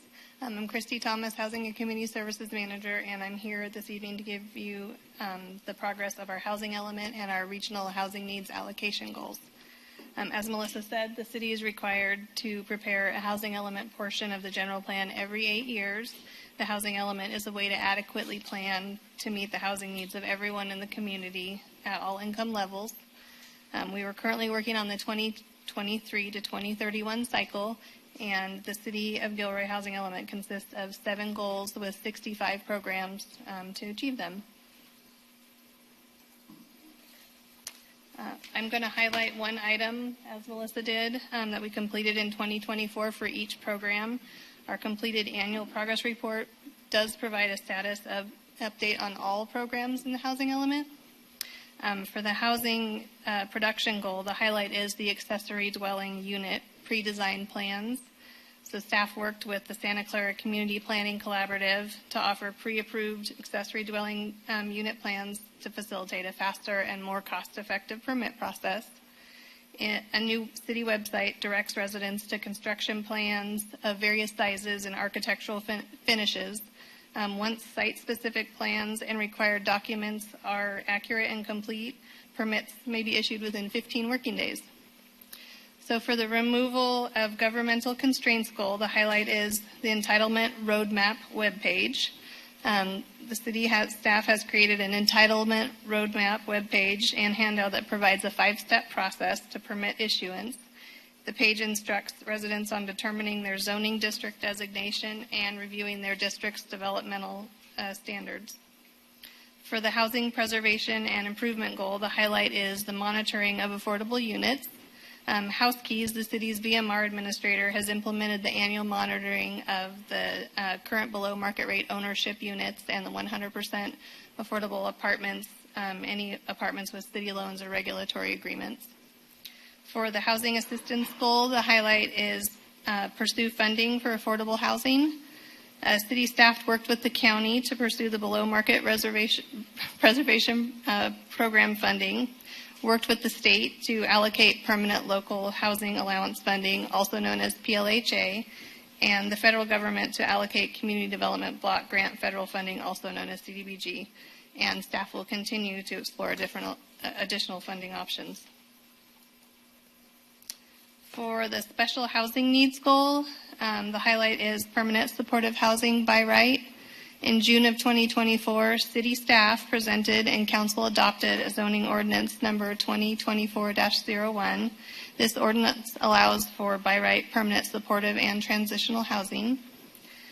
For affirmatively furthering fair housing goal, for the state's affirmatively furthering fair housing goal, the highlight is fair housing counseling. CDBG and PLHA funding both continue to fund Project Sentinel to provide our residents with fair housing counseling. City staff continues to provide referrals and service and encourage Project Sentinel to present these services to the community through local events and tabling. For the education outreach goal, the highlight is community outreach, inclusion in the decision-making process. So city staff conducted the community outreach for the 2025 to 2030 consolidated plan for CDBG via events, tabling, email, flyer, and campaigns, and the city website. This outreach was conducted to distribute a community needs survey, which 567 responses were received. So here we have our regional housing needs allocation table, also known as RENA. It determines how many new homes and the affordability of those homes that each local government must plan for in its housing element. The annual progress report, also known as the APR, must be forwarded to the Governor's Office of Land Use and Climate Innovation and the California Department of Housing and Community Development no later than April 1st, 2025. So Gilroy's regional housing need allocation is 1,773 units within this current housing element cycle. Those units are broken down by income categories. They include extremely low and very low for a total of 669 units, low income for a total of 385 units, moderate income for a total of 200 units, and above moderate for a total of 159 units. In 2024, the city issued permits for 11 very low income, 11 low income, 11 moderate, and 144 moderate income units, totaling 177 units overall. So this slide provides a breakdown of the remaining units needed to be issued during this housing element cycle. So among the permits issued, accessory dwelling units continue to be an excellent way for the city to meet its lower and moderate income RENA requirements, with a total of 38 new ADUs permitted in 2024. So this concludes our report, and staff recommends council accept the report and direct staff to submit the annual APR by April 1st, 2025. Thank you, and we're available for questions. Any questions for staff? So 38 ADUs in 2024, isn't that the same number? I think it is the same number. That's just random. But there were just a few little nuances. I think So it is- there was like 12 in one category, and yeah. So it is 38. 38. Like, it just happens No, to be it the just same. happens to be. Yeah, even like the 11, 11, 11. Yeah, All right. there's some number nuances. One of the things that I want to call out, especially for those that are just going to watch the video and not read the staff report, is that, so state law now, they want us to recognize extremely low income, right, in that graph, in the reporting. I know that it's our choice to not put it in the graph, but when we look at that, we're missing a category, right? I mean, extremely low income housing, 0 to 30%, and it's called out in the staff report. It says that we've done 0 units permitted there, but I think it's important, to maybe eventually put that in this graph so that we can all recognize that, because when we did our housing element and got our data back, we know that 21% of our households live at that level. All right? That's a lot. 20% of our public lives there, and we're not really recognizing them here on this. And I'm not even sure if any of them are here tonight. So even though it's in the staff report, I would appreciate at least that being able to be called out, because I think they deserve a voice. Thank you also for all the work that you all done in putting the story in, next to how we are accomplishing these programs, because I know that you didn't go over that a lot, but for me, I wrote a memo earlier this year because I was really concerned about a lot of the programs. But after reading that extensive staff report, there are so many things in there now that I feel like I'm comfortable enough to go out into the region to say the good things that we are doing in Gilroy. And for those programs that maybe we didn't complete when we said we were going to complete, I do believe we have a good story. Why? And in some of those stories, we're with other cities doing the same exact thing. So I appreciate that. And lastly, I really appreciate you all boosting up the environmental justice section and what we report back to the state. Those two are great stories. Those are, often like our CBOs, and we've heard a lot about nonprofit talk tonight, but those are our CBOs doing everything from like food, access resources, second harvest, giving away free groceries, Nueva Vida community hosting food access, community gardens at the tree farm. All those opportunities like that are actually growing. I took a meeting from someone at the county council's office who's dealing with food injustice of Office 01 right now, but she's looking to expand that. And she's hearing these stories that we're doing here in the community, and she's also hearing stories and connecting against other nonprofits, especially in East San Jose, that see the same food insecurities happening here in Gilroy. And those nonprofits are starting to now invest into our community. Thank you. Councilmember Hilton, if I can just go ahead. ask for one clarification. I think I understood you to want a breakdown in that very low income category. Because in the staff report, we did indicate, as you've seen that before, it's a extremely low income is a subset of very low income. It's typically kind of half-half. So in the future, you just kind of would like the 11 to be like 5 and 6. Yeah, because I asked this last year, because I know it's a state law now that you are sending this to the state, but that's all data stuff. That's in the staff report. But the community that we are all supposed to represent, and it's 21% of them, right? That's what we're working off in the housing element. 21% live at 30% or below. And if I was in that income category and I look at this, I would say, you're not even considering me. What are you doing for me? How many units have you permitted for me? And it's okay if it says 0.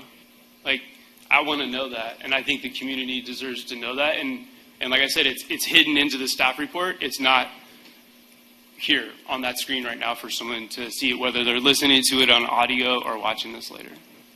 No, I appreciate your comments. So we'll do that in the table next year. Councilmember Fugazzi.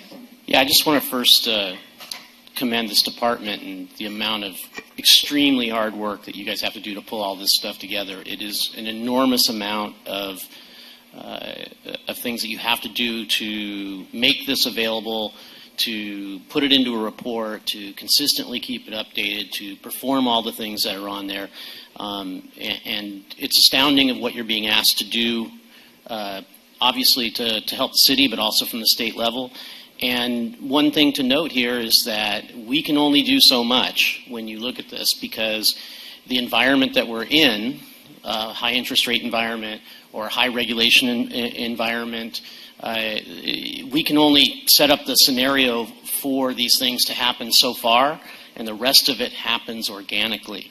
And that's super important to understand. But thank you so much for your hard work on all of this and making sure that we're doing what we need to do to stay in compliance with the state. And yeah, that's all I get to say. Thank you. Any public comment? We have no speakers at this time. Thank you. I'll entertain a motion to accept the report and direct staff to submit the 2024 annual progress report to the California Department of Housing and Community Development and the Governor's Office of Land Use and Climate Innovation no later than April 1st, 2025. A motion? Second. I have a motion from Councilmember Klein and a second from Councilmember Marks. Roll call, please. Councilmember Bracco. Yes. Councilmember Klein. Yes. Councilmember Fugazi. Yes. Councilmember Hilton. Aye. Councilmember Marks. Yes. Councilmember Ramirez. Yes. Mayor Bozo. Yes. Thank you. Moving on to item number 13, City Attorney's Report. Okay, moving on to item number 14, we're going to move into closed session. Before we do that, I would like the public's attention for one more moment, please, if you don't mind. Thank you. Before we leave, I would like to have a moment of remembrance that, unfortunately, this past couple of weeks that the city of Gilroy lost a very, very, very important member of its staff. And on behalf of the city council and the city of Gilroy and the city manager, we would like to take a moment to remember Saeed Vaziri. He was the city's environmental engineer overseeing the South County Regional Wastewater Authority plant out here in the south of Gilroy, and he did that for the past 19 years. And for those of us that have been here who've known him a very long time, and to those of us who've been here for a short time and only have got to know him, something that we have in common is that we met somebody who is extremely passionate, extremely likable, extremely respected by his peers and by the people that he works with, and also someone who's very proud of what he does. So I wanted to recognize Saeed's wife, Melissa, and his daughter-in-law, Alyssa. They are here with us today, and I'd like to close just with a moment of silence.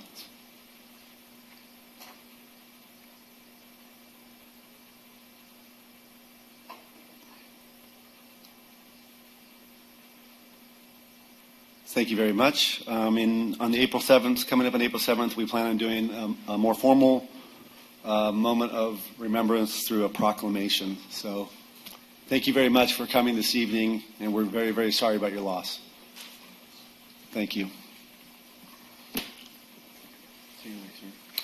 Okay, I'm going to announce item 14. I want to say, though, with respect to Saeed Vaziri, that as general counsel of SCRAW, I worked with him for every one of those 19 years.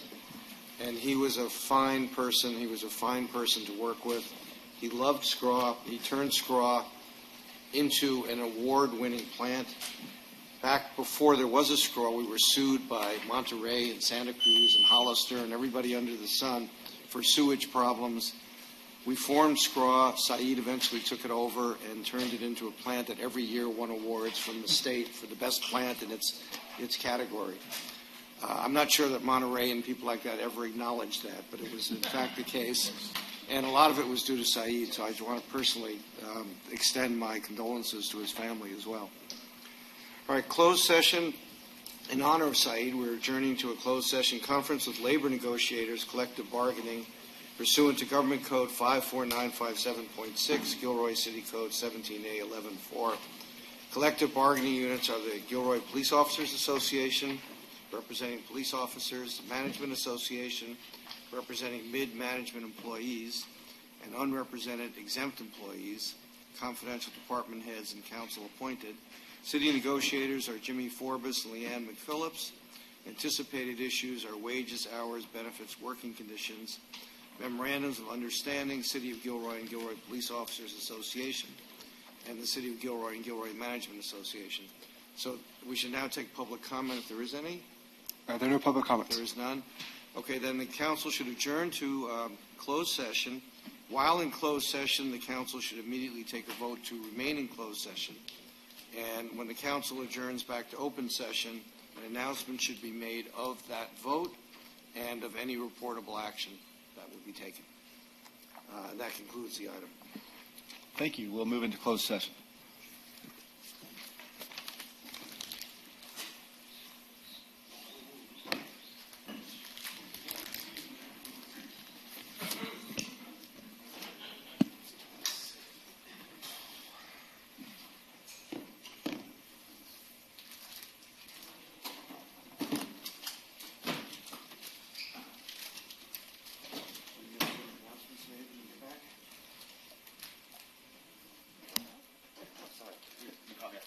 When you get back into open session, I want to make sure somebody says the vote was unanimous and there was no reportable action. I won't be here.